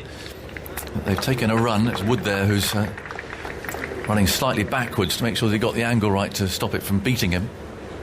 6 to win. If Campbell has got a really sore toe, who would open the batting for them next week? Probably should ask Carlos that, really, probably rather should. than you. Yeah. Well, they'll doubtless, in all their reserves, they'll have players available, because of course they've got to have these reserves in case someone gets ill, don't you? So they've got huge squads. 6 to win. Can the West Indies captain finish it in style, I wonder? You hear the drone fluttering overhead. Stokes moves in, bowls just short of a length. Holder moves into line, plays it out to cover. It's the end of the over. Mark Wood throws Stokes his cap. 194 for 6. You can hear that drone hovering quite high above the ground. Very distinctive sound. Shadows lengthening now. The sunshine lighting up the woods up at the far end behind the pavilion. Some golfers going out and having a late afternoon round, see heading off into the distance. It's a lovely golf course to walk around. I'm not a golfer, so I don't know what the quality of the actual course is, but it's got a lot of water, some nice lakes. Very pleasant stroll around there in the mornings. Here's Wood, rushing in, bowls outside the off stump, with West Indies needing 6 to win, and Campbell lets it go through. Yeah, I'm not sure we're going to get that in the middle of Old Trafford, are we? No, we're not. Next week. And the gym is closed too, I think, in the hotel there. We thought we might get a bit of car park cricket going, didn't we? I'll finally get the opportunity, Cookie, to demonstrate that the ball swinging into your pads is the one that they should have bowled to throughout your career. And you'll be LBW Agnew. Here's Wood. Bowls short, and it really discomforts Campbell. There's got another blow, this time on the gloves. I think Wood's asking him if he's all right, or words to that effect, but it was a hostile ball coming in towards the left-hander, who's got the hobble out again now, and the physio's coming out. And he sprinted 2 a minute ago and hobbled back when he suddenly realised he was meant to have a sore toe. Physio's on the way. It's a good bouncer though, right on the money. Was. Nasty ball. Right on the money. I did ask Matthew Hoggard the other day when I saw him, I said, how would you have bowled at Alistair Cook? Because we've got this running debate. I said, he said, I'd run up and just swing the ball into his pads. LBW. I think I faced Hoggy a little bit. Did he? Yeah. I'm going to wait to see what Andy comes up with. He's on very good form, the Hogster. He's the king of the barbecues now. He's a proper chef. Did he go Master Chef? I think he did, actually. No, I would have liked that, Aggers, if you're running in trying to hit my pads. Yeah, I know. I would have enjoyed your type of bowling, I think. Well, most people did. You wouldn't been the exception. Gucci called you buffet bowling, didn't he? He did. Help yourself. He did. Not very kind, that. I think he was England captain at the time. I knew my prospects were slim. Might take a bit of digging the Hoggard first class head-to-head. That might need to work. I would love to see Test Cook, two. LBW Hoggard. That would just make my day. I'm trying to think if I played against him. Physio's gone. Campbell's better. And Wood on his way. Moves in, bowls to him. He's crisply. Straight to the fielder. Backward point. If you're listening on Radio 4 Longwave, at 5 to 6, there's a shipping forecast. So look for other options. Retune to 5 Live Sports Extra. You can go online. There's the BBC Sports app. Find a means of doing it. England actually had 12 fielders on there. Had the old cameraman. Oh, Rover. The Rover, sorry, is that what we call? Well, I think so. It's named him Rover. Rover was on there at deep mid-off. He's like was it the Mars? That was a rover, wasn't it? That was chugging round Mars, I think, taking pictures. Here's Wood, bowls. Campbell hits it firmly back at him. Wants a single. It's setting off now. There's no hobbling. And Holder's dashing for his ground at this end. A flurry of dust there as he runs his bat into his ground. He'll be fine for next week, won't he? I think he will, looking at that. 5 to win. Just what you want when you're chasing 200. Alistair, your opening batsman, 3 not out. Yes, it'll be a funny old scorecard, won't it? You'll be thinking, really? You'll be looking in 10 years' time, thinking, why is Camp 3 not out? Yeah, only faced 24 balls as a serious hogging of the strike. Absolutely. 195 for 6. West Indies need 5 to win. Can England find a miracle? Wood's on his way and he bowls short, and Holder keeps everything out of the way there, just dropping the wrists. It's collected by Jos Buttler. There will be, of course, post-match interviews and so on, done in our new normal way, down there over the boundary edge. Which happily looks like it's going to be in the shade, which is nice. Are you going down there? Are you doing it? Well, I suppose so. Yes, as long as my temperature's okay.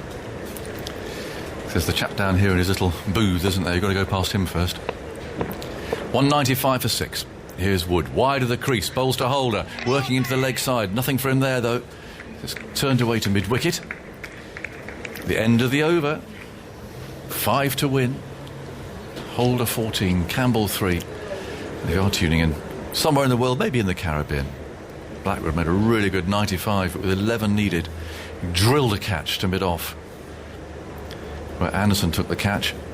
Stokes is still going because he's aware of this stat. He just knows how he'll make Andy Zoltzman's day if he gets Jason Holder out. The first time ever in the whole history of Test cricket that the captains have got each other out in both innings.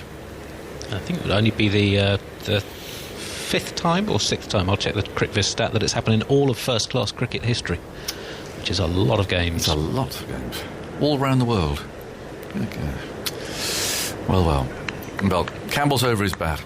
Stokes again. 5 needed by the West Indies. 4 wickets. You just feel if anyone's going to do it, and Ben Stokes is going to do it, but he's been running in for a while now. And he goes in round the wicket and bowls, and that's carved down towards third man for 4. And the scores are level. And the game is up as far as England are concerned now. Little bit of width is just beautifully just chopped away by Campbell. No one down at third man. And there'll be some relaxing up in that West Indies dressing room now. Yeah. Surely, even with 1 needed to win and 9 wickets down, surely Gabriel would be able to keep an end up. 1 needed. I think that's it. Yeah. Full credit to West Indies. They've played a brilliant Test match. Stokes from round the wicket. Moves in, bowls, and Campbell works into the leg side, calls his captain through, and there they are. West Indies are home. They've won by 4 wickets. And there's a touch of the elbows there between Stokes and Campbell. And the West Indies deserve that. They've hauled themselves to their total from 27 for 3 and with a man retired hurt. And as the players, there's no high fives or shaking of hands, they're touching elbows out there at the end of a very hard fought game. And West Indies go 1-0 up with 2 more to play. And it's always easy to go back on events and so on, but England selected their team for bowling last on this pitch, and it hasn't worked. It hasn't worked, and as always, the decisions you make, if you lose the game, they are going to get scrutinised, and England will expect that. That is the nature of it, isn't it? Ben Stokes will be he's a very, very honest guy, and he will admit it. But actually, whether they got the decision right to bowl first, or to bat first, to bowl last, leave Stuart Broad out, always there are discussions, but ultimately they didn't bat well enough in certain periods of this game. 200, it wasn't a 200 all-out pitch. Yes, it would have been tough on conditions. Just going to send our Radio 4 long-wave listeners away to the shipping forecast. You will be back. Sorry, forgot about the old chips. Very important. Off go the players. I'm going to head off to the far end, I think, because it's a bit of a process to get there. And I'll get Simon Mann to come in here and preside over proceedings as the thunderous roar of the hover cover sets off from the boundary edge. And Cookie, carry on your up some, and I'll talk to you from down there. Yeah, I was just going on to say that 200 wasn't enough on that wicket. There was a bit of swing, and West Indies bowled well, but 200 all out. And then actually yesterday, when they were 240 for 3, I think 248 for 3, to be bowled out for 318, lost 5 wickets quickly. It's cost them. It has cost them. So all the talk about the toss leaving Stuart Broad out, which will be the main headline, I actually think the batters have to take a bit of that blame. Well, really well played, West Indies, and a fine test match as well. I think we need to say that right at the start. Fine test match, first match of the summer. We've waited so long, and it's been an engrossing game. Brilliant game of cricket. Both sides, actually the standard was very high for not having played much cricket, or any competitive cricket, a few inter-squad games, to produce a game, I reckon, as good a standard as that was. Full credit to them. Yeah, and a game of fine margins as well. And you look at today, things, England mistakes they made that had a huge bearing on the result. You think of Joss Butler's drop catch off Jermaine Blackwood when he made 20 down the leg side. Always is, and it always look back to any game of cricket. You think, what if? But England weren't good enough. Ultimately, over 5 days, and West Indies were the slightly better side. And I saw Carlos at lunch. He's got his West Indies trousers on. I saw Carlos at lunch and he wasn't looking very happy, but that grin is back. We'll hear from Carlos in just a moment. I mean, West Indies did tremendously well to win from 27 for 3, and with John Campbell retired. I think a lot of people on this ground, perhaps even Carlos as well, we'll get his view in a moment, thought that the game was slipping away from them at that point. And Jermaine Blackwood played, probably his best test innings, actually. When you think, he's made 100 against England before, but this was a match-winning 100. This was a man-of-the-match performance from Blackwood. He played brilliantly, actually. Like, we all talk about how, the rash shots he has played in the past, but there's none of that. He left his ego on the boundary and he played the situation, played every ball on his merits. He's obviously a serious talent. There's no doubt about that. And if he can channel more of that mental smartness onto every innings he plays, you should produce more innings, because he can bat. There is no doubt he can bat. He's got a very solid technique. He's an attacking player, yes, but he didn't take any of the bait England offered. He played very sensibly. He took a lot of the singles and was quite happy just to rotate the stride. He didn't always have to be crashing boundaries. And he looked. That was a really, really good. It's a shame we didn't get 100 for him and 95. And he definitely won the game for him. Whether you give him or Gabriel man of the match, it's It's a tough one. Yeah, I don't know whether players are desperate to be man of the match or not, but Gabriel played his part hugely with 9 wickets. I just went on a pitch like this, where it was difficult to score. It's hard work for the batsman. He was the one that really stood out when it mattered. Yeah, I think you're.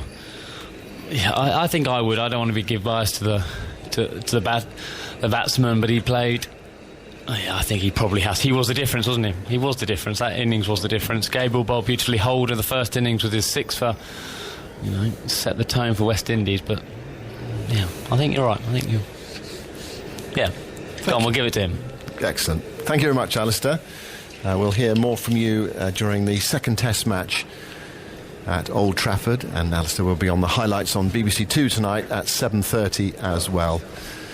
Carlos Brathwaite is alongside me as well, with a big beaming smile on his face. Well, it was hard work, but that hard work really paid off for West Indies. Excellent victory.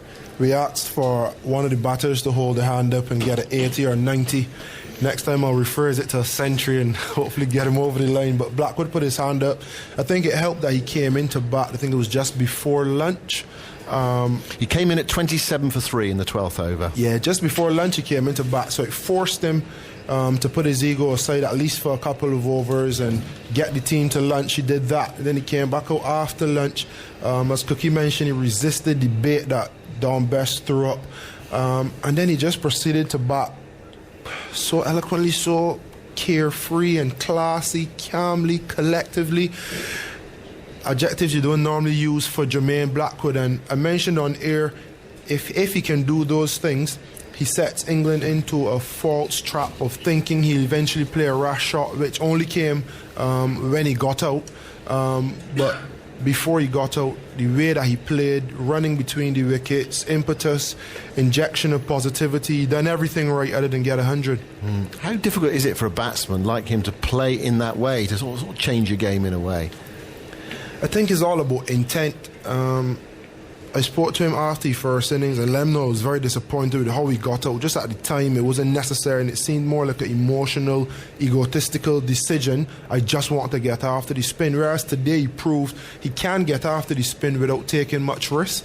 And he played some lovely cover drives, similar areas but all along the ground, and showed the world that he had a bit of touch to his game. You think about the cuts off the spinner and the uppercuts off the pace when they were getting rib height and above.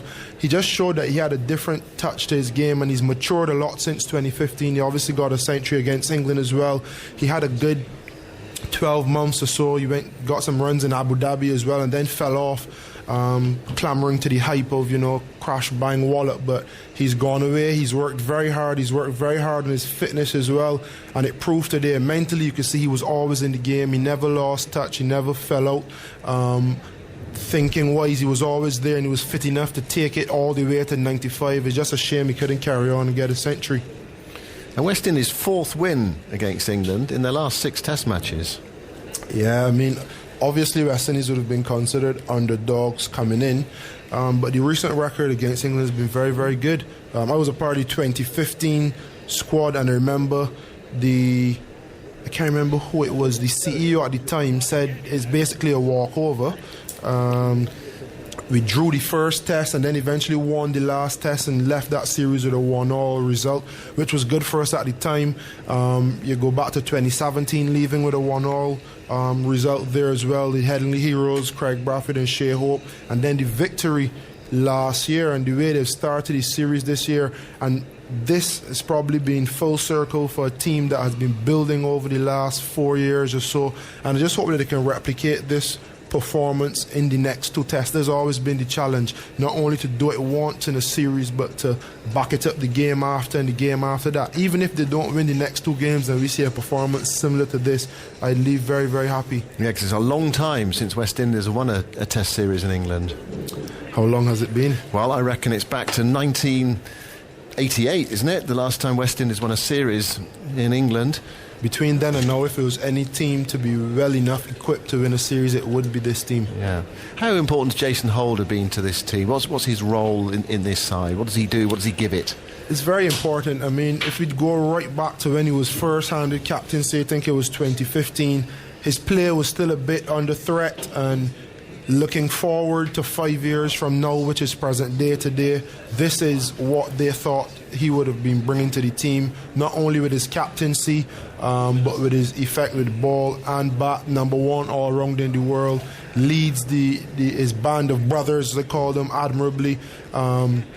I mean, if rewind to 2015, I don't think that the persons that put him in charge could have imagined for such a turnaround in the space of 5 years. But testament and credit to them for having the faith in him, for keeping him on. And then since 2018, he's been a revelation. They've found a set of fast bowlers that they think they can trust.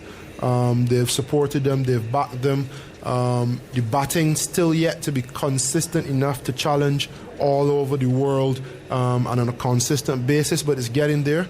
And I think the fight that they've showed in tough periods with the bat, surviving Archer's spell today, the running between the wickets, Blackwood's grit and determination, it bodes well going forward. Shea Hope's form is still a bit of a worry.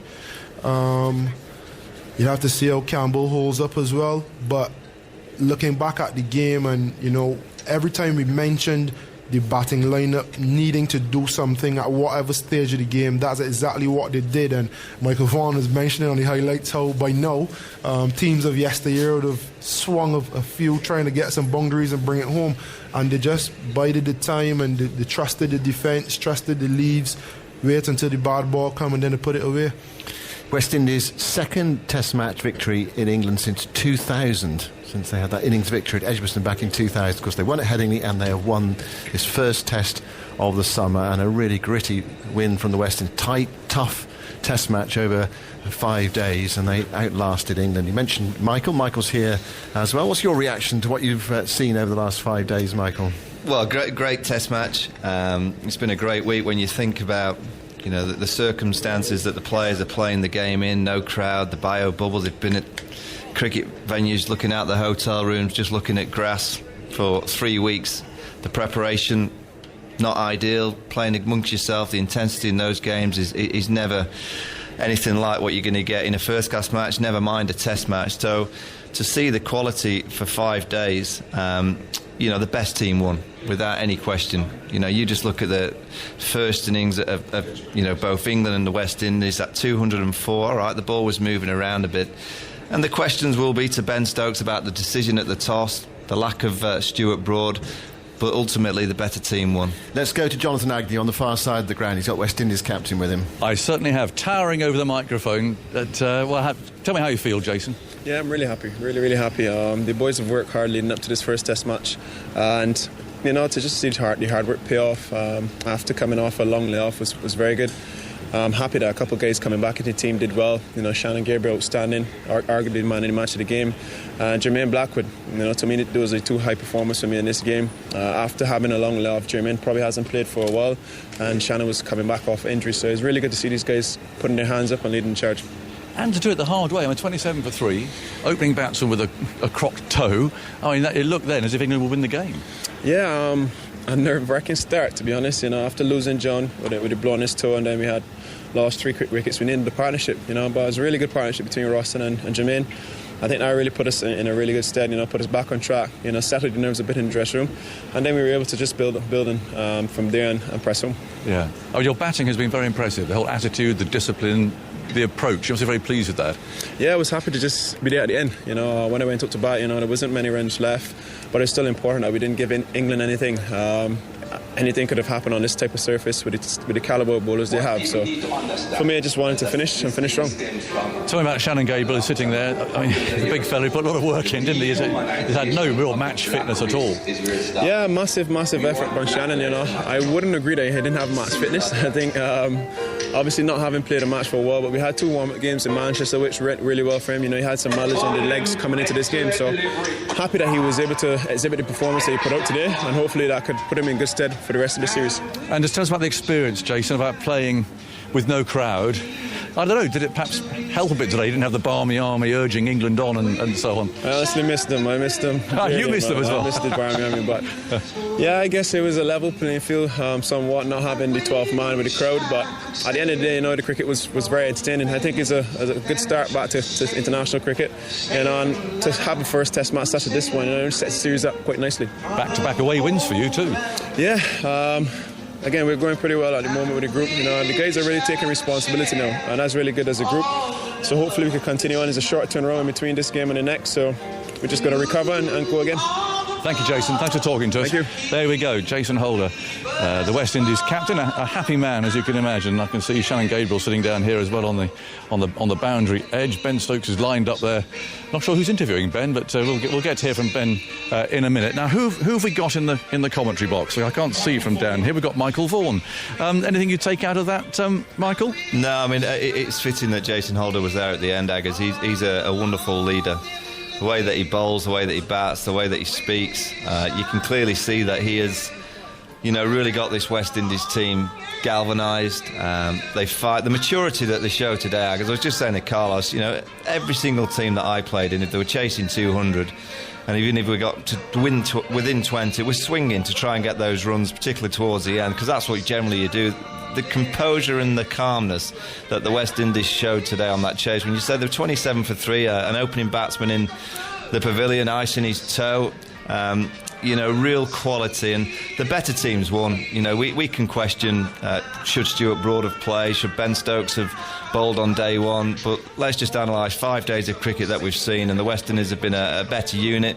The same problems, Aggers, again, we're going to question that decision of Stuart Broad not being in the side. Of course, many will, but it's the batting. England should have got more than 204, and yesterday they were strolling the game, 3 wickets down. Ben Stokes and Zach Crawley are controlling the contest. They've just seen off the second new ball, and then England lose the 5 wickets for 30 runs. That is where the Test match has been lost for England. Yeah, it just seems, Carlos, from here, that the people who need persuading that the West Indies are a decent team are the West Indian public. They seem to be the ones who don't seem to quite believe it. There have been so many false dawns. Yes. Oh, I see. I suppose so. So I guess the pessimists among us just looking for the next test and waiting to see if it happens again the next test. But to be fair to the test team and the test unit, as I call them, they've been doing well now for a period of time. They don't always get the results that the public would want, but you could definitely see a style of play coming together very nicely. You could definitely see maturity. All these guys that have been playing for the last 2 and 3 years, you can see improvements in the game. The stats are looking better, the performances are looking better, and it's only a matter of time before the results look better as well. Yeah, it is, but it's the focus, isn't it, and the discipline that really impresses now. Yeah, and I keep mentioning throughout the test matches, the little things. West Indies have always lost on the 1%ers. The running between the wickets. Remember, Jason Holder missed a test match in the West Indies because of slow over rate. Well, throughout this first test, they've been sprinting through between the overs, getting between the wickets, getting to the position, getting into a spot. And it was easy in the first innings because the conditions were favourable, but on that third day when they had to basically bowl 98 overs and they knew it was going to be 98 overs, sun was out, they still got through between the overs, and it's now looking like a polished professional test unit, more so than a bunch of guys thrown together to play test cricket. So I mean, over the years we've seen a steady rise for the persons that are true fans, and Shane Dowrich is giving me a little hail shorty, for the true fans and the ones who've been really analysing and watching the process evolve, they would have definitely seen an upward trend. You think about the team, it really started for me, the back-to-back home series with Sri Lanka and Bangladesh. I think two teams who were vulnerable at the time, especially away, but the way that West Indies played, I think they won against Bangladesh and drew against Sri Lanka, and that really showed them that they can compete at this level and over a consistent period and over the course of a series. They've just yet to do it against a team 1, 2 or 3 over a 3-match test series. We'll see how they go over the next couple of weeks. Ben Stokes is giving an interview. I'm next in the queue, so if you want to hear what the England captain has to say, he's, after West Indies won here by 4 wickets, terrific finale with obviously nobody watching and no atmosphere, but even so, these two teams have produced some really good and interesting and testing cricket over these 5 days. And we talk about the Stuart Broad and the batting first and so on, Michael, but actually, you look back at it, you've lost a Test match, and that's probably why. Yeah, I mean, it's the batting. The England's Test match team for 3 or 4 years now. I mean, there was obviously the win in South Africa. They played so well in the last 3 Test matches. They've had a big break. Came home from Sri Lanka. That have been looking forward to continuing with the momentum from South Africa in Sri Lanka. And the old kind of problems have arrived here this week. That the England Test match batting lineup, when it just does a little bit. On day 1, 204, was that par? No, it wasn't. Par would have been around 275. And sometimes you look at dismissals, Aggers, and you go back to the second innings. Just look at the England players' dismissals. Just look at the way that they're getting out. Rory Burns caught at cover point off an off spinner. Players playing across the line, playing big shots, being bowled through the gate. There's technical issues with the Test match batting lineup when the ball does something or they're under pressure. And they've been put under pressure again this week with some outstanding bowling, in particular Shannon Gabriel and Jason Holder, backed up nicely by Alzari Joseph and, the spinner Roston Chase. You're looking at a West Indies team that are on the up. They're obviously improving all the time. They're a strong team. But it's discipline that I kind of struggle to look at the England team and think, wait a minute, you've been out-disciplined in your own backyard. And that's been a common trend now. We're seeing it pretty much. It won't surprise me if they win the series, but every single team that generally comes to English conditions over the course of the last 3 or 4 years, England do lose a Test match, and they have a performance, and a batting performance in particular, like we've seen this week, and they've now put themselves under a huge amount of pressure to get it right at Old Trafford. Ben Stokes is here. Well, Ben, disappointing for you? Yeah, I mean, it's always disappointing losing the game. I thought that we had a lot of opportunities with the bat to really put our foots on the throat of West Indies. We'll be able to look back at this game at numerous occasions with the partnerships that we had, first innings and our second innings batting. We just weren't quite ruthless enough to really go on and make our batting innings count. It was a first innings v fourth innings game, I thought. We'll be able to look back on this as a batting unit, and we will be able to identify where we need to be a bit more ruthless. Yeah. Do you think he's a bit familiar, though? I mean, these touches of wickets that do fall. But how else are you supposed to learn? It's an easy thing to say that, just to go out there and get 400 every time, but you need to have moments like these to understand and as a group of how we need to progress as players. But I thought, especially Zach Crawley in that third innings, thought he played fantastically well. For such a young guy, I thought he played a very, very mature innings. But as I said, we'll all know where we made the errors with the bat. And with the ball, I thought, the lads are absolutely knackered up there. All I asked for today was just leave absolutely everything out on that field for the badge, and they certainly did that. Yeah. How about the toss? Now, inevitably, got to ask you about that and the selection and so on. Do you look back on that now and think maybe should have bowled first, had Stuart Broad on the side in those conditions? No, I mean, you've got to be good enough as a batting group to put first innings runs on the board no matter what the conditions. We obviously had to take a bit of consideration about previous games here, which is a difficult place to bat in the fourth innings. We put another 60, 70, even 80 runs on top of what they had to chase there, which we go back to our batting innings again. It's a completely different game. And in terms of the selection, if I was to regret that, then it doesn't send a very good message to the guys who played. We went with the decision about pace, thinking that was going to do us better in the long run in this game. But seeing Stuart's interview the other day, I thought was absolutely brilliant. To have a guy who's played over 100 Test matches, taking the amount of wickets that he has, to see the emotion and the desire that he still has burning inside of him is amazing to see as a senior player in his team, and it really does show that he's nowhere near done. And does that mean that you can see him playing again, I don't know, maybe next week?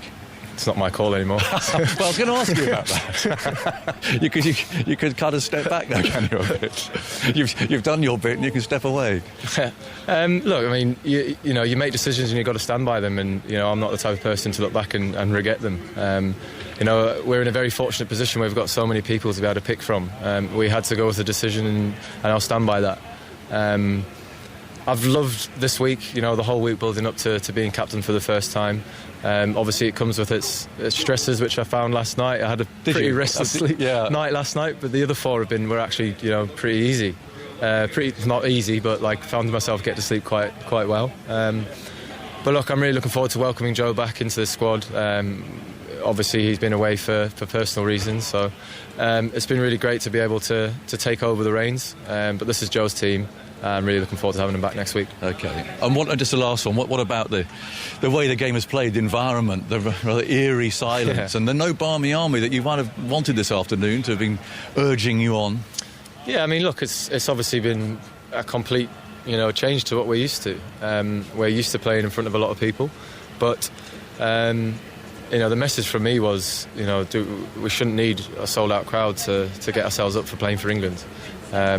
You know, you look down at our chest, we've got 3 lions, we've got a number there, and, you know, the opportunities that number and the 3 lions have given us over our careers so far is all it should take. We know we've had a lot of people back home watching on TV, so having a crowd here, it was a difference in terms of atmosphere. Yes. But in terms of, you know, giving us that extra energy and effort, I didn't personally feel that it was a massive... what's the right word? It wasn't a problem. Obviously, the Barmy Army and the fans we get are fantastic, and they give you extra bit of energy. Yes. But that doesn't affect the energy or the effort that was shown this week by everybody. Which well, I think everyone would agree with that who's been watching. Actually, yeah, definitely, they definitely do that. Well, there you go. So, can you? I mean, you're not going to go away. This is another little problem with all this, isn't it? You can't go away clear heads and just. I'll see you on Tuesday or Wednesday. I mean, you're all going to be stuck together again in your bubble. Is that going to be difficult, having lost a game, keeping heads up?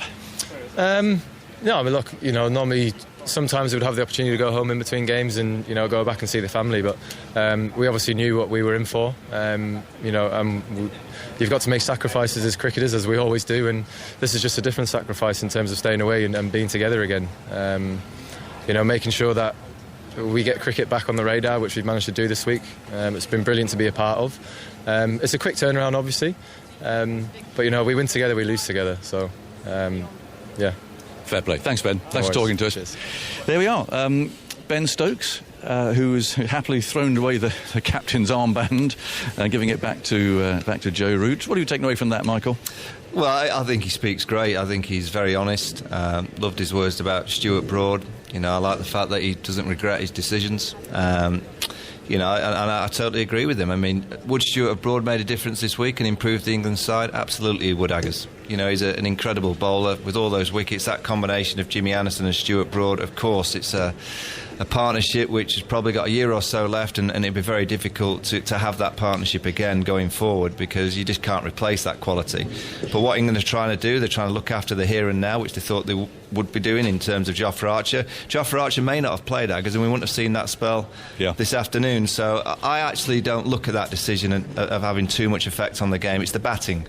And again, because it's Stuart Broad and he's a legend of the game, it's going to get a lot of airtime, as it should do. But I just personally just look at the batting unit of the England Test match team, and as Ben mentioned, it has been a problem, and it is still a problem now, that when the ball does something and they're under pressure, there's something in that dressing room that consistently over the last few years isn't quite right mentally. Because yesterday afternoon, they're strolling the game. They're absolutely controlling the Test match. The captain himself, you know, he'll be the first to admit in that dressing room, I'm sure, that he made 2 judgments of error once he'd got in on this kind of pitch. And we've seen it. If you get in, you've got to capitalise. It's a pitch that wasn't easy to start on. So if you get into the 40s, you've got to go and get the 80s and 100s just to try and get yourself as a batting unit up to that par score. England didn't have enough patience and enough skill to be able to cope with the likes of Shannon Gabriel, Kemar Roach, Alzari Joseph. And that's not going to go away. That's not going to disappear in the space of 3 days. That we all know, and we've seen this Test match team. You go back to the first Test at St. Joe, under pressure, they didn't capitalise. You know, you go back to last year's. Actually, look at the Ireland Test match, Jaggers, at Lords last year. They were bowled out for nothing when the ball nibbled around a bit. And if conditions are in the favour of the bowler at Old Trafford on Thursday, you know, it's a real challenge for this Test match team to bat with patience, discipline, bat time, and try and get somewhere near a 300 score, which sometimes can be a par in English conditions. So it's just the batting I look at, and some real soft dismissals in the second. And the first innings was 1 or 2 good balls. I thought yesterday, if you look and study the majority of the batsmen getting out, you know, Dom Bess, I remember getting a beauty from Chanel Gabriel. Not a lot he can do, but he's a number 8 batsman. You just go right down the batting lineup of all the batsmen in the side. Pretty much every single one of them made a batting error and a glaring technical error or a mental error in terms of the shot selection, and that's something. It's not the talent. You know, all players have got talent that represent the country. You have to get here, but it's the mental side of the batting that again this week it's just highlight. This is still a big problem within the Test match team. Yeah. Well, I'm going to hand back to Simon Mann now from my position down here. Before I go, thanks to everyone for listening. I know it's been a strange experience for everybody, but I know lots of you out there are just really pleased to have Test cricket back again, and we certainly feel that as well. So thanks for your company over the last 5 days. I look forward to talking to you again on Thursday up at Old Trafford. And Simon, you can see us home. Yeah, it was a fantastic game to commentate on as well. A really interesting game of cricket. And Michael makes the point actually about England yesterday. They were 249 for 3 yesterday afternoon. They lost 7 for 64. And the bowlers, well, they strived on that final day. 6 wickets, drop catches, a run-out opportunity as well. What do England do for the next Test match, Michael? I know you've been quite firm on Joe Denley's position in the side. So, Root for Denley for you for the next Test match? Yeah, Joe Root comes back at 4, Crawley goes to number 3. You know, the bowling combinations, I guess you're going to have to kind of wait to see how the bowlers wake up over the course of the next couple of days. Pretty much back-to-back games, so I'm sure we'll see Stuart Broad back in the side on Thursday. I'm pretty much sure of that. Whether it's the right call for both Stuart Broad and Jimmy Anderson to play together, you know, that's the decision of the selectors. Could they leave out Jimmy Anderson? Yeah, they could. I'm not so sure that would go down that well. Jimmy not bowling from his own end. Look, they could. You've got to win the series. England have to win the series. So it might be that they as I said before, Simon. You know, Stuart Broad, of course, makes England a better team. You know, with Jimmy Anderson in these conditions, of course it does. But again, I said it yesterday that, you know, we can't be a media group that goes to Australia in a year and a half's time and then criticise the England side for not preparing, you know, a bit of pace in their attack to try and win in Australia, because of the last 2 times we've been absolutely blown away. So I can completely see what the England team are trying to do. They should have won this week if the batting had been better, and if they'd arrived this week and got par scores in each innings, I'm pretty sure England would have won the Test match. So the highlight generally is always on the bowling, because it's usually a bowler that gets dropped. Yeah. You know, for whatever reason, it's just the nature of cricket. But I personally am just analysing the batting. It's just not been good enough once again. Yeah, a lot of comment about Mark Wood in this Test match. Now, you know, why is he playing? Wrong selection. This bloke took 9 for 100 in his last Test match. He got man of the match against the West Indies in St. Lucia. Yeah. What about West Indies? If Campbell is not fit, who would open the batting for them, Carlos? Joshua De Silva got 100 in the warm-up game in Manchester, so I think he'd slot in to open. I think he's still in the reserves, but on the guys in the actual squad, Raymond Reefer, Raheem Cornwall, Shamar Holder, definitely not putting him to open. No, well, you can if you want. I don't think any of them would open it. It'd be a straight swap. I think Joshua De Silva would slot right back in for John Campbell. Shane Mosley's on tour as well, another Barbadian left-hander. But at this point in time, you can't look past Joshua De Silva. What about the bowlers? A nice quartet for this game. Do they rotate as well because it's back-to-back Test matches? I think you've got to win the series. No need to change. Unless one of the boys pull up and they're unfit and can't play. I don't see why. I mean, Jace wants to consolidate that number 1. all around the slot. Kemar Roach should be chomping at a bit wicketless in his last 2 test matches, but he put in a fantastic shift. He was economical. He never looked as though he was going to get a wicket, but he never looked as though he was out of place with ball in hand. Created the chance off Stokes, obviously got dropped. Sitter. Alzai Joseph hardly bowled when he did in the second innings. He looked like a really proper good, test didn't he? bowler, Yeah. And Shannon Gabriel just got 9, so I don't think any of those 4 would want to be out of the team. And yeah, I mean, just more of the same. Carlos, I mean, the great thing for the West Indies, not only are they 1-0 up in the series, but they're going home. Old Trafford is where they've been based. They've been practicing on those wickets. They've been in the nets. So they'll be accustomed to that pitch out in the middle of Old Trafford, probably more so than the England side. So cash in. I don't know how much home it would be. More homely for them than Southampton.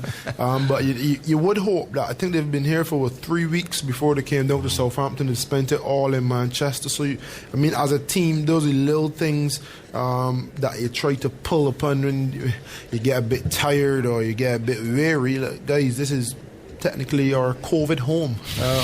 So hopefully they can use it to their advantage. Well, they might be sick of it. Who knows when they go back? That's a good point. No, not this room again. I've seen these 4 walls for many weeks. Nothing wrong with Manchester, Simon. I didn't say there was. I just, sometimes you can have too much of a good thing, can't you? Thank you very much, Carlos. Thank you very much, Michael. We'll see you both at Old Trafford on Thursday. If you have just switched on, we've missed a really engrossing final day. West Indies winning by 4 wickets.